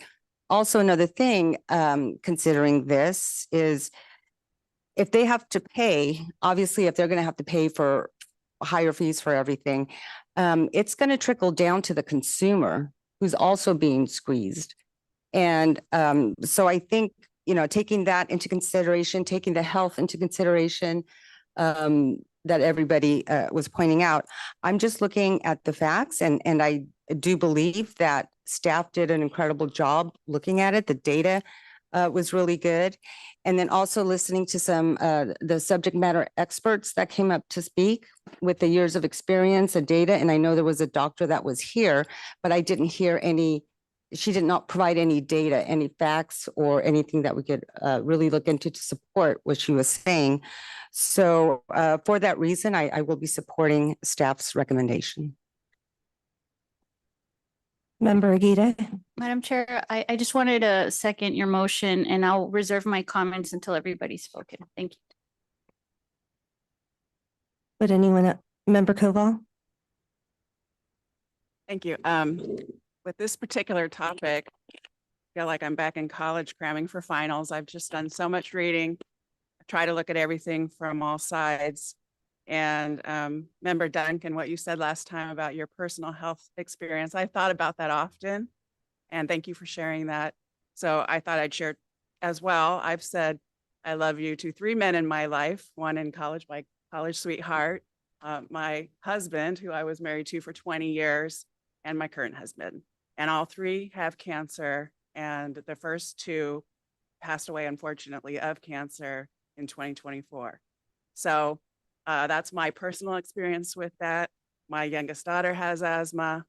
And by the way, the college sweetheart who passed away, he also grew up in the Inland Empire. but lived in La Mesa. My, I'll say first husband, sounds odd, but the father of my children, he grew up in Jamul, and we lived in Santee together. And my current husband and my last husband, he grew up in Spring Valley, and now he lives with me in Santee. So cancer affects all communities, not just Port or, you know, AB 617 communities, which we talked a lot about. And my daughter that has asthma, she's lived, I mean, she was born in Santee, lived there most of her life. Now she lives in Lakeside. So I did write some thoughts, because if I don't, I tend to talk too much. And just for the record, I'm born and raised in San Diego. I grew up in East County, born in Grossmont Hospital in El Cajon. I grew up in Lakeside, and now I live in Santee. And when I was going to San Diego State, I lived in La Mesa. So I really traveled in one little circle. So when I was in elementary school in East County, we had smugglers, just like you, not drills, actual days when the air was bad enough that we stayed inside at recess. I grew up alongside the 8 and 67 freeways in the same inland communities that don't get much attention today. And I would like to share something that surprised me when I dug into the data. Alpine, right next to Lakeside and El Cajon, still records more ozone exceedances than anywhere else in the county. That's because emissions generated on the coastal plain blow inland on the onshore breeze towards our communities. The pattern hasn't changed. What has changed is that according to CARB's own models, overall diesel particulate matter is down 60 to 65%, and diesel particulate matter from trucks specifically is down over 80%. The air is measurably better, and yet the people in these communities are still suffering all around San Diego County. So when this board considers whether a warehouse ISR is the right tool, I want us to get the answer right, because the communities that need relief deserve more than a rule that feels good but misses the mark. California Department of Healthcare Access and Information data from 2022 to 2024 ranks El Cajon #1 and Lakeside #2 in San Diego County for cumulative burden for asthma, COPD, and lung cancer. Santee ranks 9th. These are my communities, and here is what the data also shows. Warehouses are not the driver in these communities. Southeastern San Diego has an asthma burden in the 88th percentile statewide, but its diesel particulate matter ranking is in the 44th percentile. The suffering is real. Diesel pollution is not what is driving these outcomes. That is exactly what the Cal EnviroScreen 5.0 is telling us if we read it carefully. The scores that advocates cited at the April 9th hearing as proof that air quality is getting worse is being driven by two newly added factors: diabetes prevalence and small air toxic potential, not worsening diesel pollution. AB 617 tells us where these communities are suffering. It does not tell us why. And if we misread the why, we prescribe the wrong medicine. We've talked a lot about the science, so I don't think I need to go into that, but I do want to share another personal story, but it's also professional. When I was the park director at Santee Lakes, we had a general store and a restaurant on the property. And so I'm very tuned into supply chain as it relates to food. So there is a supply chain consequence this board should understand. U.S. Food operated a distribution warehouse in Vista serving San Diego County. That warehouse is now closed. U.S. Foods has consolidated its facilities into Los Angeles and Corona, facilities that now fall under the South Coast ISR jurisdiction. Under that rule, VMT is part of the compliance calculation. The cost of driving to San Diego and back is now a compliance liability. Lantern Crest, which is a senior living community in Santee, where on-site cooks prepare all meals from their delivered ingredients, they were told directly by U.S. Food that they would no longer be receiving deliveries, which means I don't know, I cannot say with certainty that U.S. Food no longer does business in San Diego, but they certainly stopped doing business in Santee because of the VMT under the ISR of South Coast. In between the last meeting and this meeting, Restaurant Depot, which is in National City, was also bought out. So something's happening in the food industry, and that is in the heart of the Portside community. One of the AB 617 communities this rule is meant to protect has been acquired by a larger national distributor, reducing competition and driving up prices. For seniors on fixed incomes, fewer food options and higher prices is not an abstract consequence. This is what happens when compliance costs reshape who gets served and who doesn't. I care about getting this right. I look at all sides of every issue, and this is certainly a complicated one, but we invest in staff who bring real expertise to these questions, environmental scientists and engineers who have spent years analyzing this data, and I trust their expertise. And the experts are recommending a targeted incentive programs that can reach disadvantaged communities right now without legal risk at a fraction of the cost of an ISR. And to me, that's a smarter tool. So I would move to accept the staff recommendation as a targeted means to reduce air pollution. And if that is a motion, then a motion is made. That would be a substitute motion. We would need an amendment.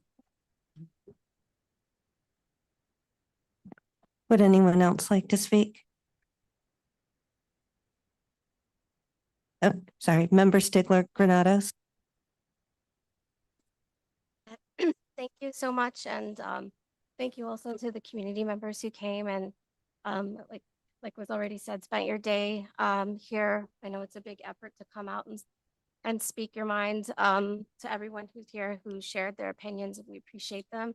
Also to both Member Koval and Duncan for sharing your personal stories. I really appreciate that, having also suffered from exposure to pollution, health impacts. I think it's important that we keep those in the front of our mind when we talk about this serious decision making.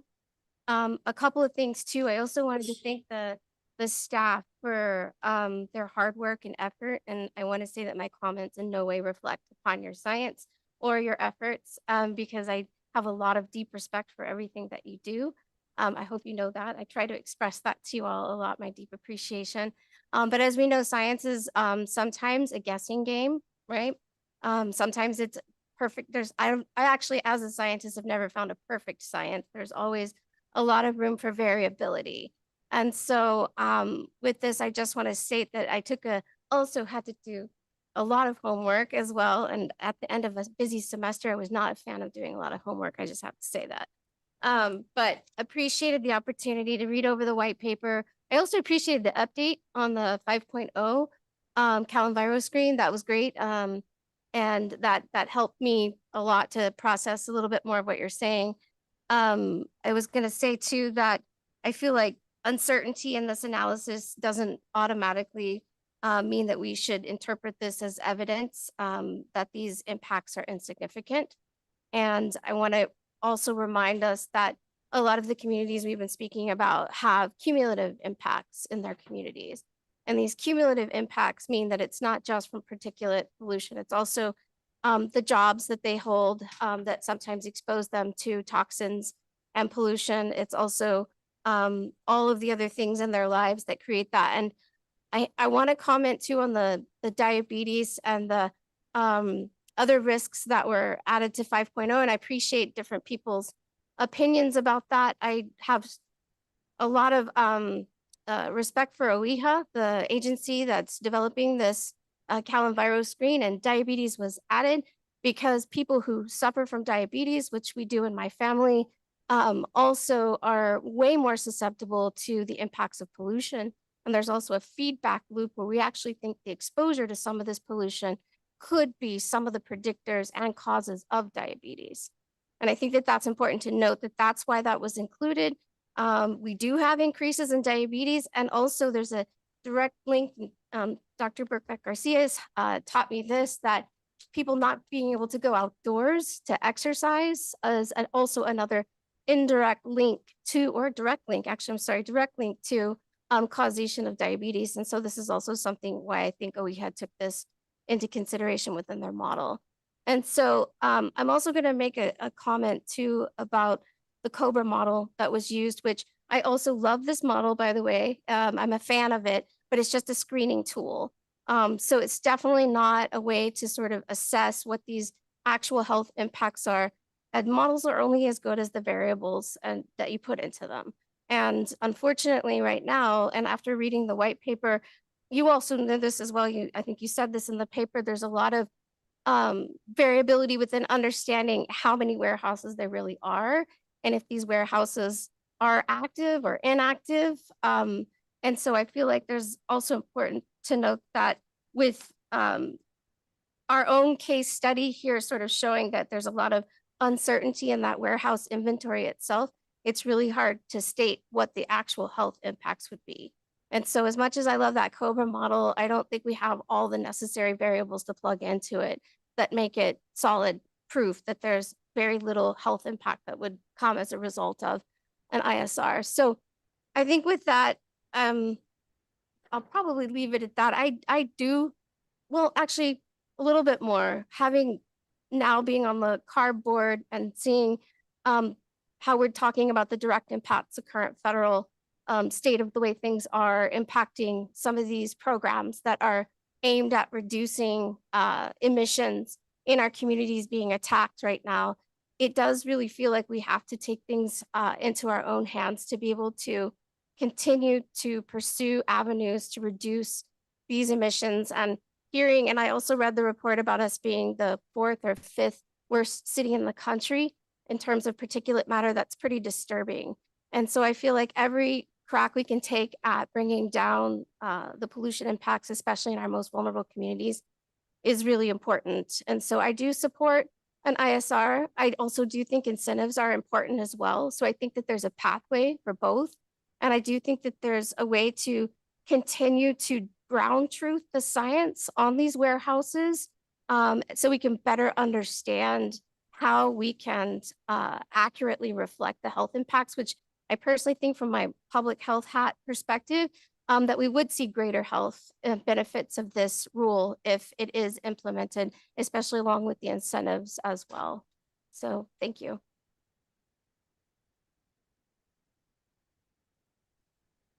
Member Gomez. Yeah, thank you. And thank you, Paula, for that. I 100% agree with everything that you have stated. I have a couple of thoughts. One is, I think I want to, there's been a lot of statements about the reference that advocates shared in terms of the CalEnviro and the before and the draft now. That was just purely air pollution. It wasn't the whole model. It was just related to air. And the fact is that air quality in our region is getting worse. That's a fact. And that's concerning. And I say that because we are the Air Pollution Control Board. And that's basically the whole purpose of us, is to try to figure out a way in which we are reducing air quality. And it seems like that's not what's happening in our region. So I just really wanted to state that. Want to thank the communities for coming here. As others have stated, I know that it's not easy, so thank you for being here. Staff as well for the work that you have done. I just think that, you know, at a personal level, I feel that we've been, since I started here as a board member, we've been having conversations about incentives. And I think there's an opportunity and there's a demand, being that the fact is that air quality is getting worse, that we need to start looking at rulemaking. We cannot continue just moving forward with incentives and hope that things are going to get better, because they're not. And at this moment in time, whether we're getting enough reduction on air quality in relation to the ISR, I feel like that message and the fact that the conclusion is that it's not cost beneficial in terms of a meaningful air impact to the community. I feel very uncomfortable with that, just because, once again, as stated by Paula, our communities are not living in silos. There's a lot happening. And if we can impact and improve one aspect in relation to their lives, and as that environmental justice member here, I think about that all the time. It's not a one answer will fix everything in these communities. But from where we stand, if we can move the needle forward a bit, and I strongly believe that this is one way, not the ultimate answer, it's something worth moving forward. And I also believe that it's not one or the other, it's not incentives versus a actual rule. I think there's a benefit for both. But at this moment, the fact that we're not moving forward, or that we could possibly not move forward with implementing, not even implementing, is allowing space for staff to come back with a possible rule on what that will look like, which is what we're at, what I would want to see. It's worth exploring. I'm not looking for a South Coast ISR. I'm looking for a San Diego region ISR that makes sense. And I think that if we don't allow that, then we're not doing our work as board members. So I am definitely supportive of moving forward with directing staff and exploring the rule and seeing how that can look for us, because it's the right thing to do. The fact is, air quality is getting worse, particulate matter is increasing, and our community members continue to suffer. And we need to do our work, and we need to do our job in this board. And here's an opportunity to do so. So hopefully we'll get an opportunity to do that. Thank you. I'd like to note that we still have not received a second for Member Koval's substituted motion. I'll second it. Thank you. Okay, thank you. Would anyone else, Member Bush? Yeah, so really want to thank all the community, including the residents, the businesses, neighborhood activists, everyone that came out to speak and to speak virtually. And especially want to thank staff for all of your years of work. Actually, I think since 2021 really is when you all started the process on this, and extensive outreach.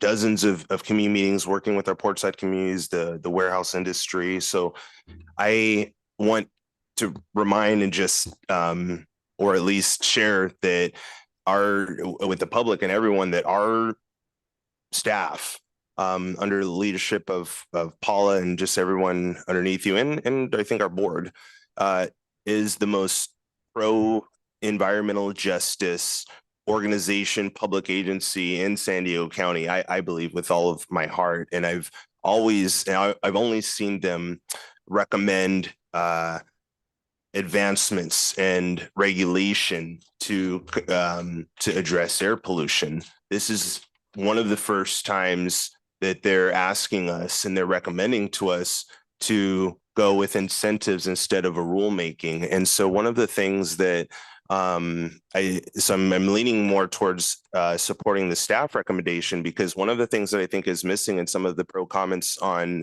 going with the rulemaking is the staff analysis right here and where there's supposed deficiencies on. Because just reading off some of this from our staff, the estimated reductions from a potential warehouse ISR are projected to be significantly less than reductions anticipated from other rulemakings. That both region-wide and under-resourced communities ISR are less than the benefits anticipated from recent and potential rulemakings. If we can go back, so another thing that concerns me when it comes to the health, and I do, by the way, agree with our board members and the community that have said that our health impacts, I believe, based on the extensive research and data, I do believe the health impacts on this analysis are being underestimated. I can't say how much, and I would like that explored.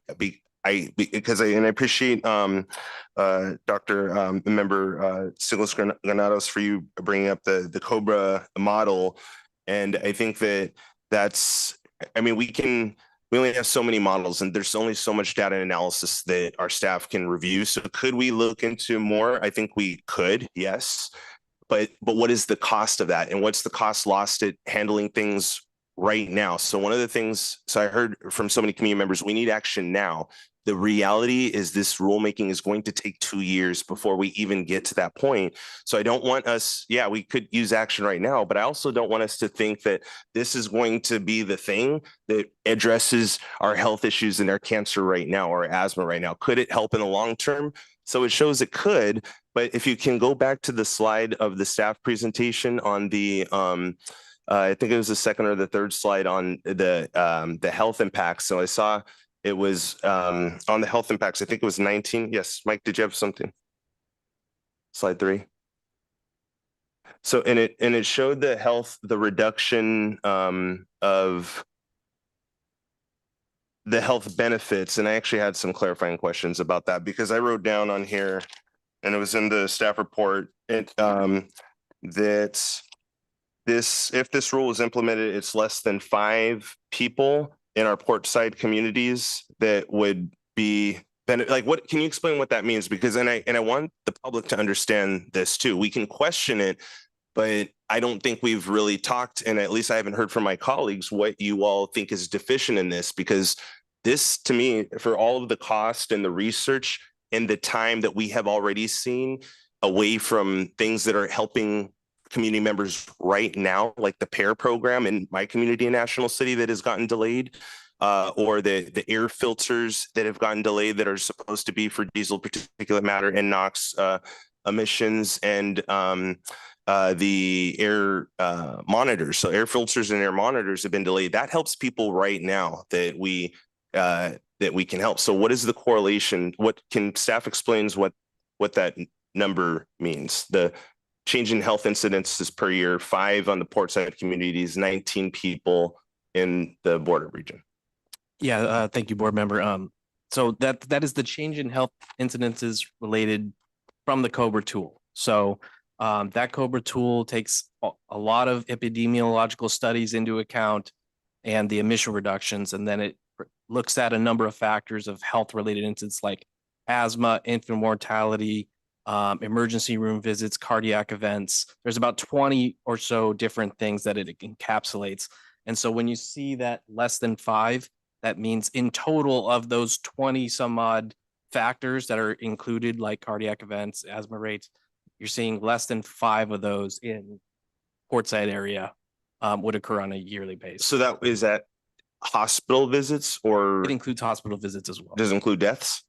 I believe it does. Okay. So okay, that's, I do want to highlight. I do think, based on even my research, like looking at the methodology, and just what, I mean, it is a form of science. When people come in here and tell us that they have asthma, that is science, that's data, right?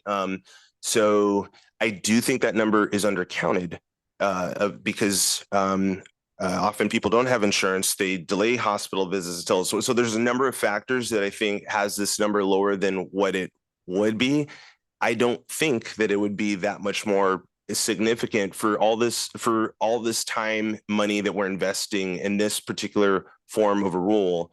I am concerned that number, maybe it's 3 times that, right? So maybe it's 15 people per year incidences that we are helping their health per year.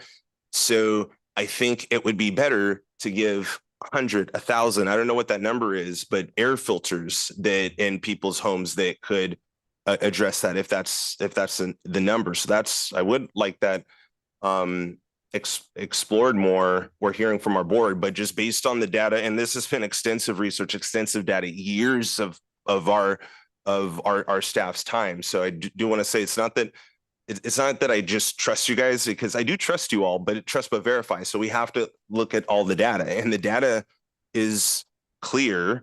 We can have more data and we could do more research and studies. And I do believe that this undercounts the health impact.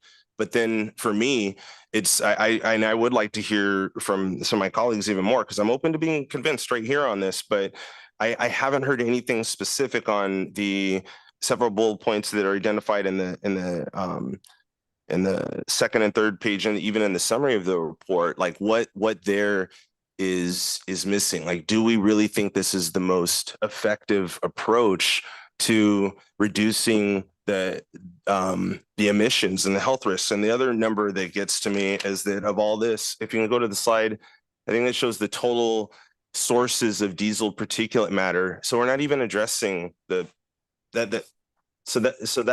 concerns me. So we're addressing a small portion of it. And I think this rule, for the amount of effort, I know it makes us feel good that we're doing something or we're doing regulation, but for me, it's not justified enough at this point in the data and what our staff is looking at. This rule is not addressing the vast bulk of the emissions. And I don't want to, be dishonest about that. It's hard to argue that for me. Is the juice worth the squeeze? And if we invest more in air filters, air monitors, so that we have better data, so that we can, if there's a criticism of our data, then let's beef up that data. But I think we do have enough data. I agree with Member Gomez that the air quality is getting worse.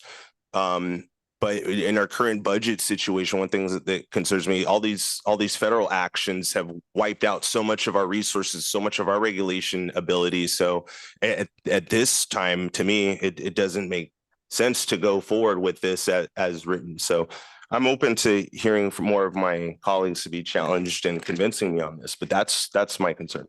I'd like to address some of your comments. So the American Lung Association State of the Air research study for 2026 actually has shown that our annual average, and this is just for San Diego County in general, has increased from the 2021-2023 annual average for particulate matter from 9.2 micrograms per meters cubed to 13.2 for 2022 to 2024. So our annual particulate matter numbers have been worsening. So when people are saying coronavirus screens have increased just because of the diabetes and the cardiovascular numbers, American Lung Society is showing that is not true. Chair, could I clarify that statement, please? Which statement? From the American Lung Association. Go ahead. So the data in the American Lung Association report was relying on data from two different stations.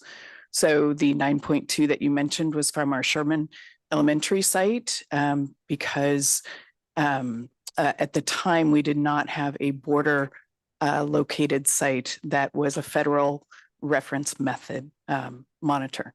So just wanted to clarify that it's not that levels increase from 9.2 to above 13.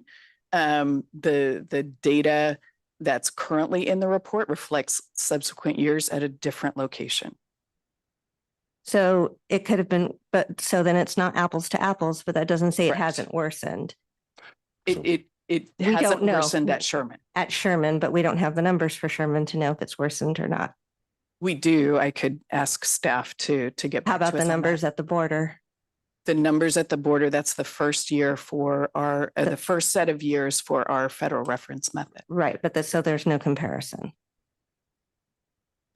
Right, not because of at the border, because of the difference in testing equipment that was deployed there. Okay, so we also know that NOx is one of the contributors to ozone. So how do we explain that our ozone levels have gotten worse in those two different years? So ozone has actually improved. As I mentioned in my APCO report a couple of months ago, in 2025, we actually saw the cleanest year that we had seen in over 10 years for purposes of ozone. Again, looking at the data in that report, our ozone levels fluctuate based on weather data as well, based on hotter years. Hotter years are going to have higher ozone levels.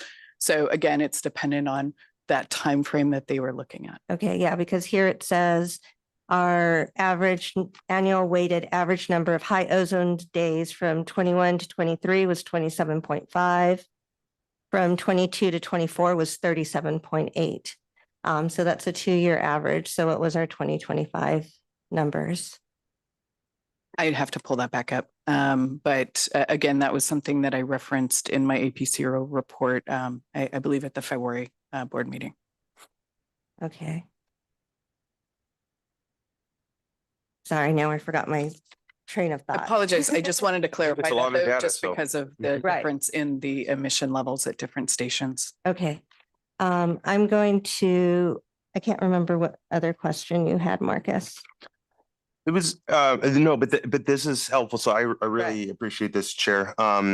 So just my other question is if, and this is in general, so all of the bullet points, and I don't want to go over each one, but I just read off one of it about the, let me find it. I mean, there's several in here, but the estimated emission reductions from a potential warehouse ISR are projected to be significantly less than the reductions anticipate from other rulemaking. I mean, that and some of what I'm saying is in the staff presentation. So what I'm missing from my colleagues that want to move forward with this rule is where on the staff recommendation specifically, what is either deficient or what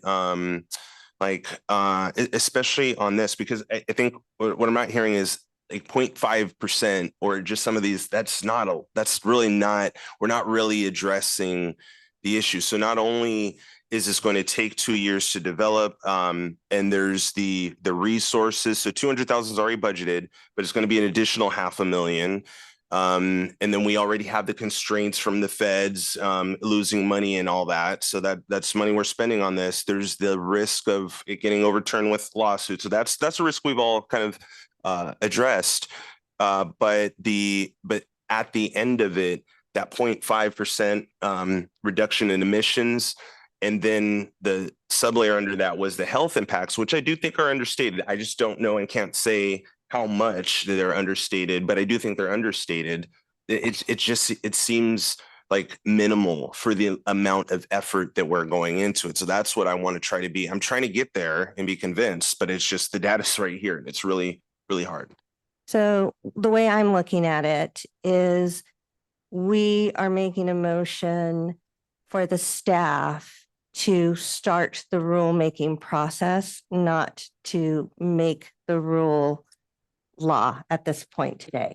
And by starting the rulemaking process, then we will be able to not just use a real estate company to tell us there's this many warehouses in this area. As they mentioned in their own report, some of them may be used for churches or for after-school care or for other activities, but we won't know until we start that rulemaking process. And it doesn't mean that just because we start the rulemaking process, we have to go to the end. We're going to have check-ins along the way. And if we start seeing along the way that, yes, this isn't working, we can always put a halt to it.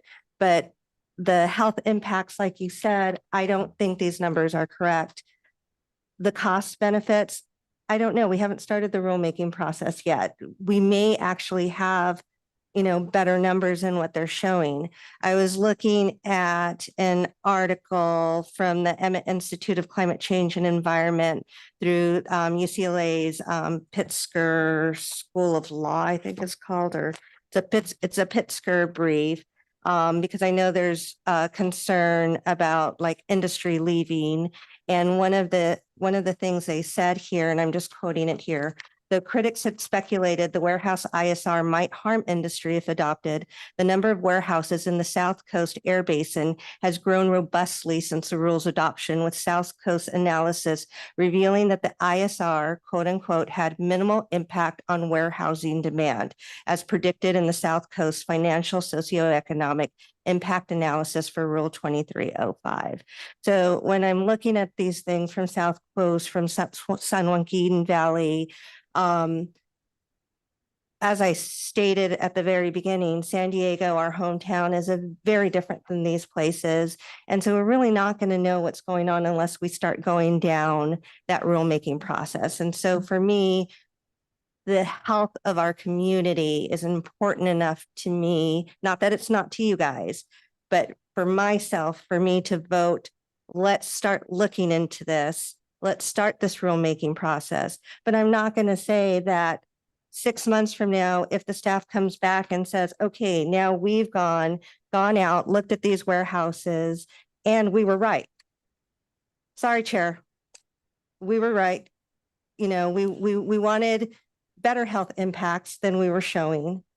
We were right. Then we can pause and say, okay, well, this isn't working. And so that is the way I was looking at it, just so you guys know where I'm coming from. Okay, thank you, Chair. And just the last thing, on the industry demand, which I looked at on there, and that's not as much a priority, not that I'm against industry or anything, but it's that, I mean, if there's an impact, there's an impact. And I do think any business, anyone that's profiting should pay for their impacts. So my thing, what I was looking at is principally is what is the effect, like what is our emission target and reductions from this rule? And then especially what's the cost to our organization, given all the other priorities that we have, including the Tijuana Sewage River emergency crisis, addressing that. And then the things we're already behind on that help residents today, like the PARA program, air filter, air monitor, that are getting delayed. Yes. Definitely want to hear more from my colleagues. Okay. You want to, Member Aguirre and then Member Koval. Thank you very much, Madam Chair. I want to start off by thanking everybody who spoke out today for taking the time, making time to be here. I know how challenging that can be sometimes. And I want to thank staff for all your work. I know that it hasn't been easy, and I'm very grateful for the work and for the presentation. I also want to thank all the members who shared their stories of relatives that are suffering from cancer, and also to Member Koval and Member Duncan. Cancer is terrible. And we know that could be genetic. We know that could be due to social determinants of health, and it could be straight up environmental. And it's a devastating disease. I lost my mother to cancer, and one of my best friends in the last few years to cancer as well, who used to live in South Bay. But I want to start by saying that I don't reject the recommendation. I think the recommendation is important. I think that we should look at incentives, but I don't think it's one or the other. It should be both. As I supported the chair's motion to develop an ISR today, I think that the reality is that South Bay families have heard for years that we should wait for another study, another pilot program, another voluntary effort. And meanwhile, families in my district deal with dirty air, respiratory illness, missed school days, chronic headaches, asthma, and reduced quality of life in ways that many other communities in our region simply do not experience at the same level, period. And after years of this, many residents feel overlooked and forgotten. That's why, for me, this conversation is fundamentally about fairness and environmental justice. South Bay families deserve the same protections, the same urgency, the same quality of life as any other community in San Diego County. And as the chair mentioned, the recent study from the American Lung Association found that San Diegans already live in one of the most polluted regions in the country. And importantly, the study does not even include hydrogen sulfide exposure or many of the localized conditions impacting South County residents every day. I just want to also add that absence of evidence is not evidence of absence. And that's why developing this ISR would help us begin that process to have a truly ground truth, data-based, data-driven effort that could lead us to a decision. Like the chair said, if in 6 months it's, we pull the plug, if it's not showing that this would bring a benefit. And I think that people's well-being, people's health, people's quality of life is worth that. I think it's worth that. And when people say addressing this issue is too expensive, I think we need to ask a basic question: expensive for who? Because right now, working families, especially in District 1, are already paying that cost. They pay through medical bills, they pay through asthma, they pay through chronic illness and reduced quality of life. My husband has had chronic upper respiratory illnesses for the better part of the last 3 years.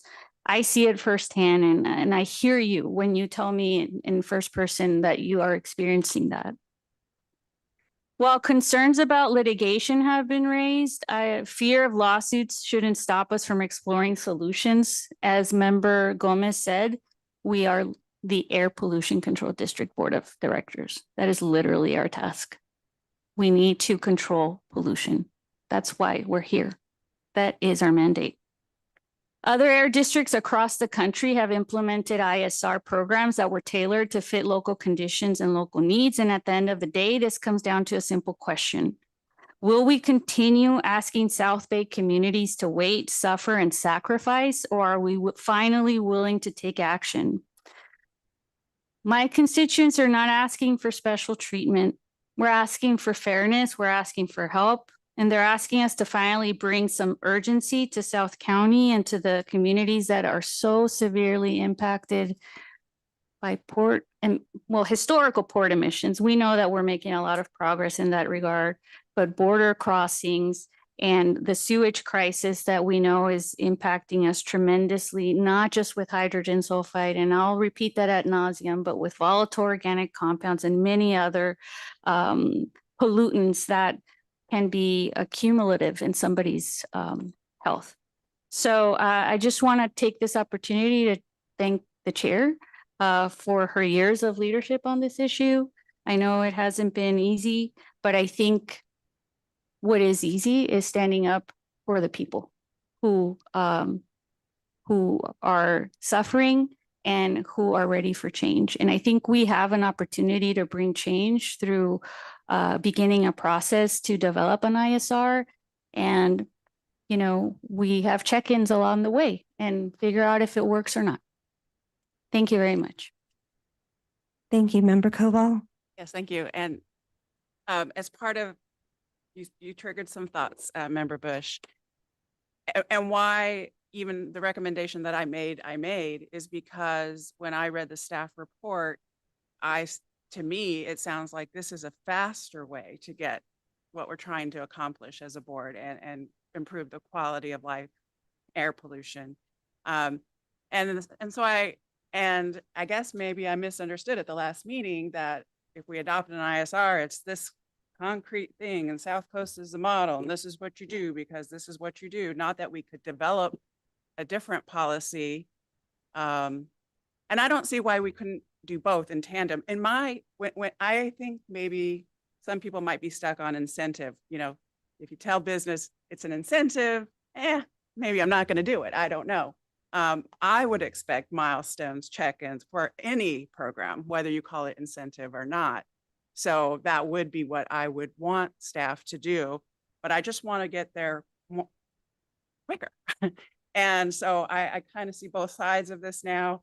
Now that you've explained what you're looking for, and perhaps it is a San Diego policy, but I still would like to go with staff recommendation because I would like to see more immediate results and check in and monitor, get milestones on the results. And then if we need to change course, we can, because if it's not working, it's not working. Either way, we're trying to accomplish the same goal. I just was looking at it like, I want to get there more quickly. Sure. Member Gomez and Member Duncan, please. Thank you. And Member Koval, you triggered some thoughts. And a few are that incentives work if there's a motivation to move forward. And the motivation here is a policy, right? And I think, and which is why I strongly believe that we need to do both. But right now, the recommendation is only to move forward with incentives. So I truly hope that the motion can include both, because I think we owe that. We owe that to our region.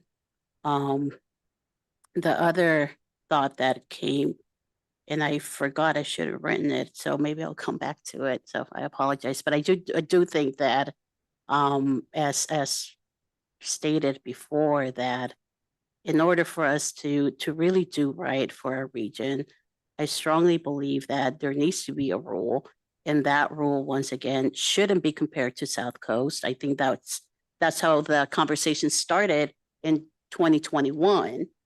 And here we are with just looking at something that is moving forward with incentives. So I really would hate to move forward with just that and let time continue moving forward and us not doing what we need to do, which is regulate air quality. Sorry, Member Gomez, were you making a substituted motion there? It's already a substitute motion on the Sorry, substitute. there is already one, Yeah. sorry.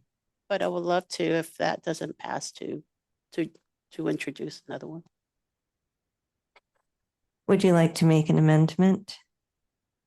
We can explore that. I would love to amend it to the motion, to the maker of the motion, which is to move forward with both the incentives and direct staff to implement a policy that will come forward, a rulemaking policy to come forward to us and see how we can create something that is reflective of our needs. Are the maker and the seconder okay with that? I'm okay with that. My comments on that are that I have no problem with something coming back to us at some point to look at potential other options. I don't second that motion. The reason why is we're definitely not addressing something that I think is completely valid. It is actually very easy to say, you know, we owe it to everybody, let's do everything. That actually is what my position, I believe, is trying to do what is best for everyone, in the sense that, like, if we said, do we think it would be great if everyone who's suffering from hydrogen sulfide had an air filter in every room? Yes, we do. Why don't they? Because we have limited resources, limited money. Why wasn't it done 4 or 5 years ago? We knew about this problem, right? How come it's not done? We actually cannot do everything. We actually do have burdens on our staff. We actually do have programs in National City that have not been funded and implemented fully.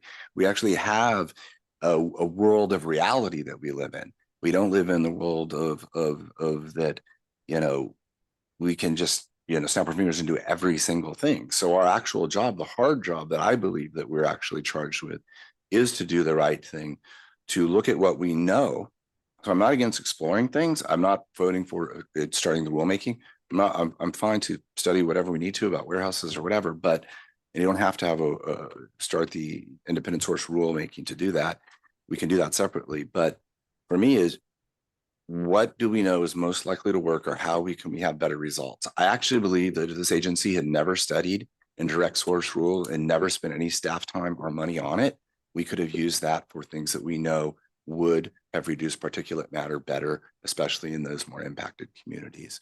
So if you're sticking with, you know, an amendment, that's fine. Somebody else, I'm sure, will second it, but I,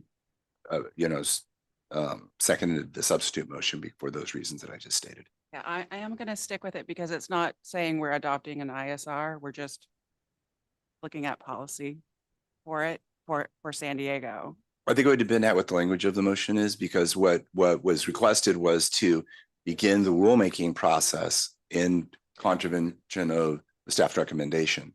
So to do both in full.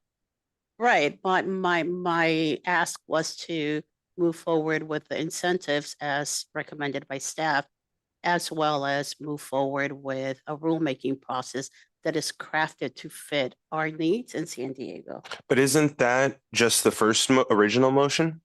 How is that different than the original motion that was on the floor? The motion is to move forward with incentives. There's no rulemaking. No, the original so just to clarify, so I think the original, yeah, can you just, if we can clarify. The original motion is to direct the APCO to create a rulemaking policy on the indirect source rule. The substitute motion is to approve the staff recommendation. There is an amendment that merges the approval of the staff recommendation with the creation of a rulemaking policy. And I'll second that. So there's an amendment on the floor that's currently been seconded. Well, I did ask the motion, made. Is that your, what is the can you just tell me what the motion, substitute motion with amendments is? Okay, so my motion was to go with staff recommendation and then explore a rulemaking policy, not adopt one, just explore. That was what, So, that was my motion. but then it would still come back for adoption. We are not Yes, of adopting. course, yeah. Yes, that was my original motion, Okay. was to direct her to explore a rulemaking process for the ISAC. And if we come back and they've explored it and we come back and we say, no, this doesn't work for us, then we can still say, no, it doesn't work. I just wanted to get the process moving. Yes. We just asked staff for clarification of what their opinion of that is. Is that okay, Chair? Thank you for that question.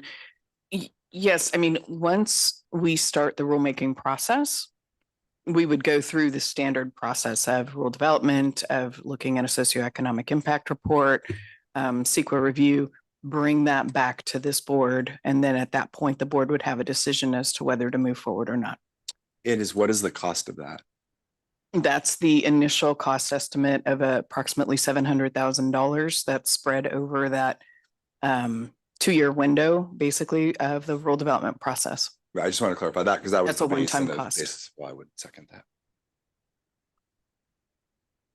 And then the rule would come back in 18 to 24 months, right? Okay, so yeah, so Sorry, yes. Marcus, was there anyone else that wanted to speak beforehand? No, sorry, Mayor Gloria, sorry. Just a question for clarification. Is exploring rulemaking the same as what we've been doing for the last number of years that brought us to this point?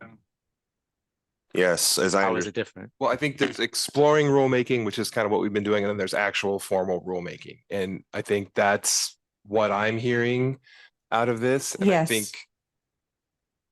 formal rulemaking is to initiate. As Paula described, it would be, we go back, we do the rule analysis, we develop formal rule language, we have workshops, we do CEQA and SIA analysis, and then we come back to the rule with, or go back to the board with, here's rule language for you to either adopt or not adopt.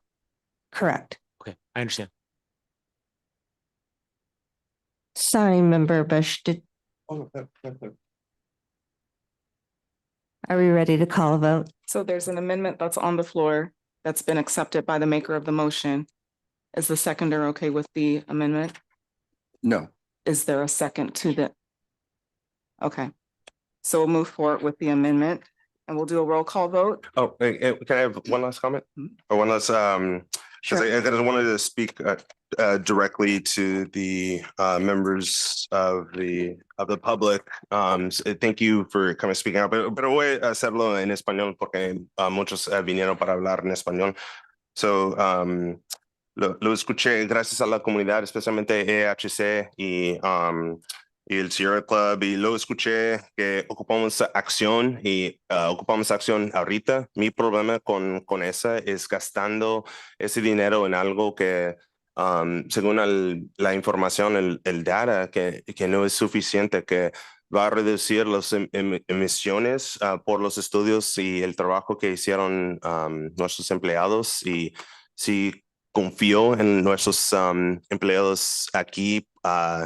No solo confío en ellos, pero ellos han demostrado que ellos son lo más, yo creo que pro el medio ambiente, han luchado para proteger a todos nosotros, pero lo que los estudios dicen no es tan efectivo, que no estamos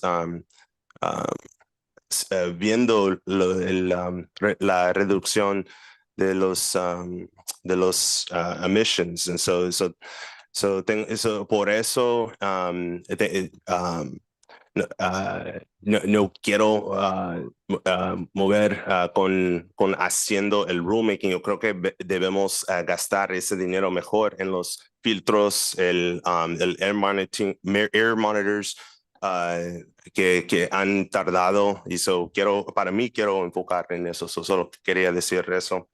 And that would also, as part of the substitute motion, So it includes, so we wouldn't move forward with the rulemaking as part of the substitute. So move forward with the rulemaking and the and the incentive program. So that's the two things. Okay, it's going to add on, but now I'll leave it at that. Thank you. Sure. Just a 5-second clarification. Sure. Thank you. When you mentioned the $700,000 approximately cost for moving forward with the formal rulemaking, what does that consist of? So that consists of consultant studies to, as well as staff time, right, to write the rule, to do the research, to do the socioeconomic impact report, to do CEQA, all of the parts that go into that. And one clarification I want to make is not that it would, that funding wouldn't necessarily be diverted over to PAIR 2.0 or other programs, since they are, funded in different revenue sources and from and with different staff teams that are working on these. So I do want to clarify that it doesn't mean that if we move forward with an ISR that we couldn't also move forward with PAIR 2.0 or things like that. But that funding pays for staff time to develop the rule, as well as the consultant time that would be needed. And I guess I'm sorry. Oh, sorry. And some IT resources we need to do the online database that would be required for the reporting part. Where do you think the $700,000 would come from for the rulemaking that's proposed? So we have $200,000 budgeted right now for the fiscal year 26-27 budget that we'll be talking about here momentarily. And then those other costs we would need to, essentially some of it, like the internal staffing costs, are basically already budgeted for. It would just mean that those staff are not working on different rules that would be achieving other reductions. The others, I suppose we could look for reserve possibilities. It would kind of depend on the sequencing of it and how it played out over time. Thank you. Thank you, Chair. Member Aguirre had a comment. Thank you, Madam Chair. So that would be a one-time cost, right? While the work of the rulemaking, it's not going to be an ongoing cost. So I'd be happy to commit today to exploring options from, again, from the county. We were able to secure the money to expand the air filter program. I cannot speak for my colleagues, but I can commit today that I will do my best to explore an option at the county to see if that could be a possibility, because obviously nobody wants us to tap into our reserves here at APCD because they're very limited. So I'd be happy to make that commitment today. That my commitment is to explore that option. I cannot commit the board to anything. Yes. I just want to be clear about that. I just want to be clear about that. Okay, it is 5:23 and we really need to come to a vote, but The vote, please. I have a quick question, just a clarification question. Of that 700,000 that we're talking about the rulemaking process, how much of that is also going towards the incentives? The different pot. The different pot. Yeah. Thank you for that clarification. sorry, let's go ahead and vote. I'll take roll call vote. Member Bush? No. Member Duncan? No. Member Fitzgerald? No. Member Gloria? Member Gomez? Yes. Member Koval? No. Member Stigler Granados? Yes. Vice Chair Aguirre? Yes. Chair Burkbeck Garcia? Yes. Thank you. That motion fails with members Bush, Duncan, Fitzgerald, Gloria, and Koval voting no. I'll make is it now, since the substitute motion, do we go back to the original motion? Back to the main motion. Okay. Can we call a vote? Member Bush? Can you restate the main motion? Main motion is to direct this APCO to begin the formal rulemaking policy on the indirect source rules. Thank you. Member Bush? No. Member Duncan? No. Member Fitzgerald? No. Member Gloria? Member Gomez? Yes. Member Koval? No. Member Stigler Granados? Yes. Member Aguirre? Yes. Chair Burkbeck Garcia? Yes. That motion fails with members Bush, Duncan, Fitzgerald, Gloria, and Koval voting no. I'll make a motion to support staff recommendation. And I ask staff, and I want to direct staff to bring an update to our planning committee on the current status of the PAIR program, including current and planned air monitors, and explore using the 200,000 budgeted for the ISR rulemaking to the purchase of additional air filters that address the immediate health impacts from diesel particulate matter and NOx. I'll second. So I'll restate it. Direct staff to bring an update to our planning committee at the next available meeting on the current status of the PAIR program, including current and planned air monitors, and explore using the 200,000 and beyond budgeted for ISR rulemaking to the purchase of additional air filters that address the immediate health impacts from diesel particulate matter and NOx. And so what I've heard from the community, everyone here, is the need to address things immediately. We're already delayed. And so I'd like to see addressing that part of it. And I'm still open to continuing the conversation on ISR and rulemaking. And I invite everyone to come back to our next meeting. But at this point, I haven't been convinced that this is the most effective way to go and best bang for our buck. Chair, can I just clarify? My commitment was to begin the ISR process, not the current motion. Thank you. I understand. I'm sorry, was there a second? I can't recall. I'll second. Seconded by Member Fitzgerald. Yes.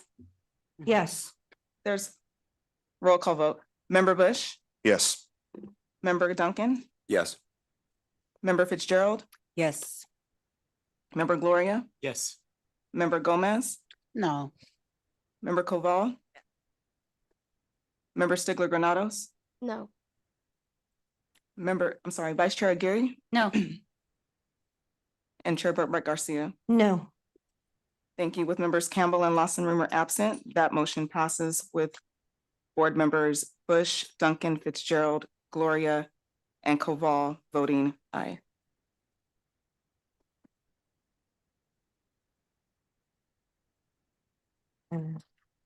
Okay, we are now over time, so we are going to adjourn the meeting. Our next regular APCD regular meeting will be held on June 11th, 2026 at 2 p.m. This meeting is adjourned. We will take a short break and then we will restart with our budget committee meeting. Thank you.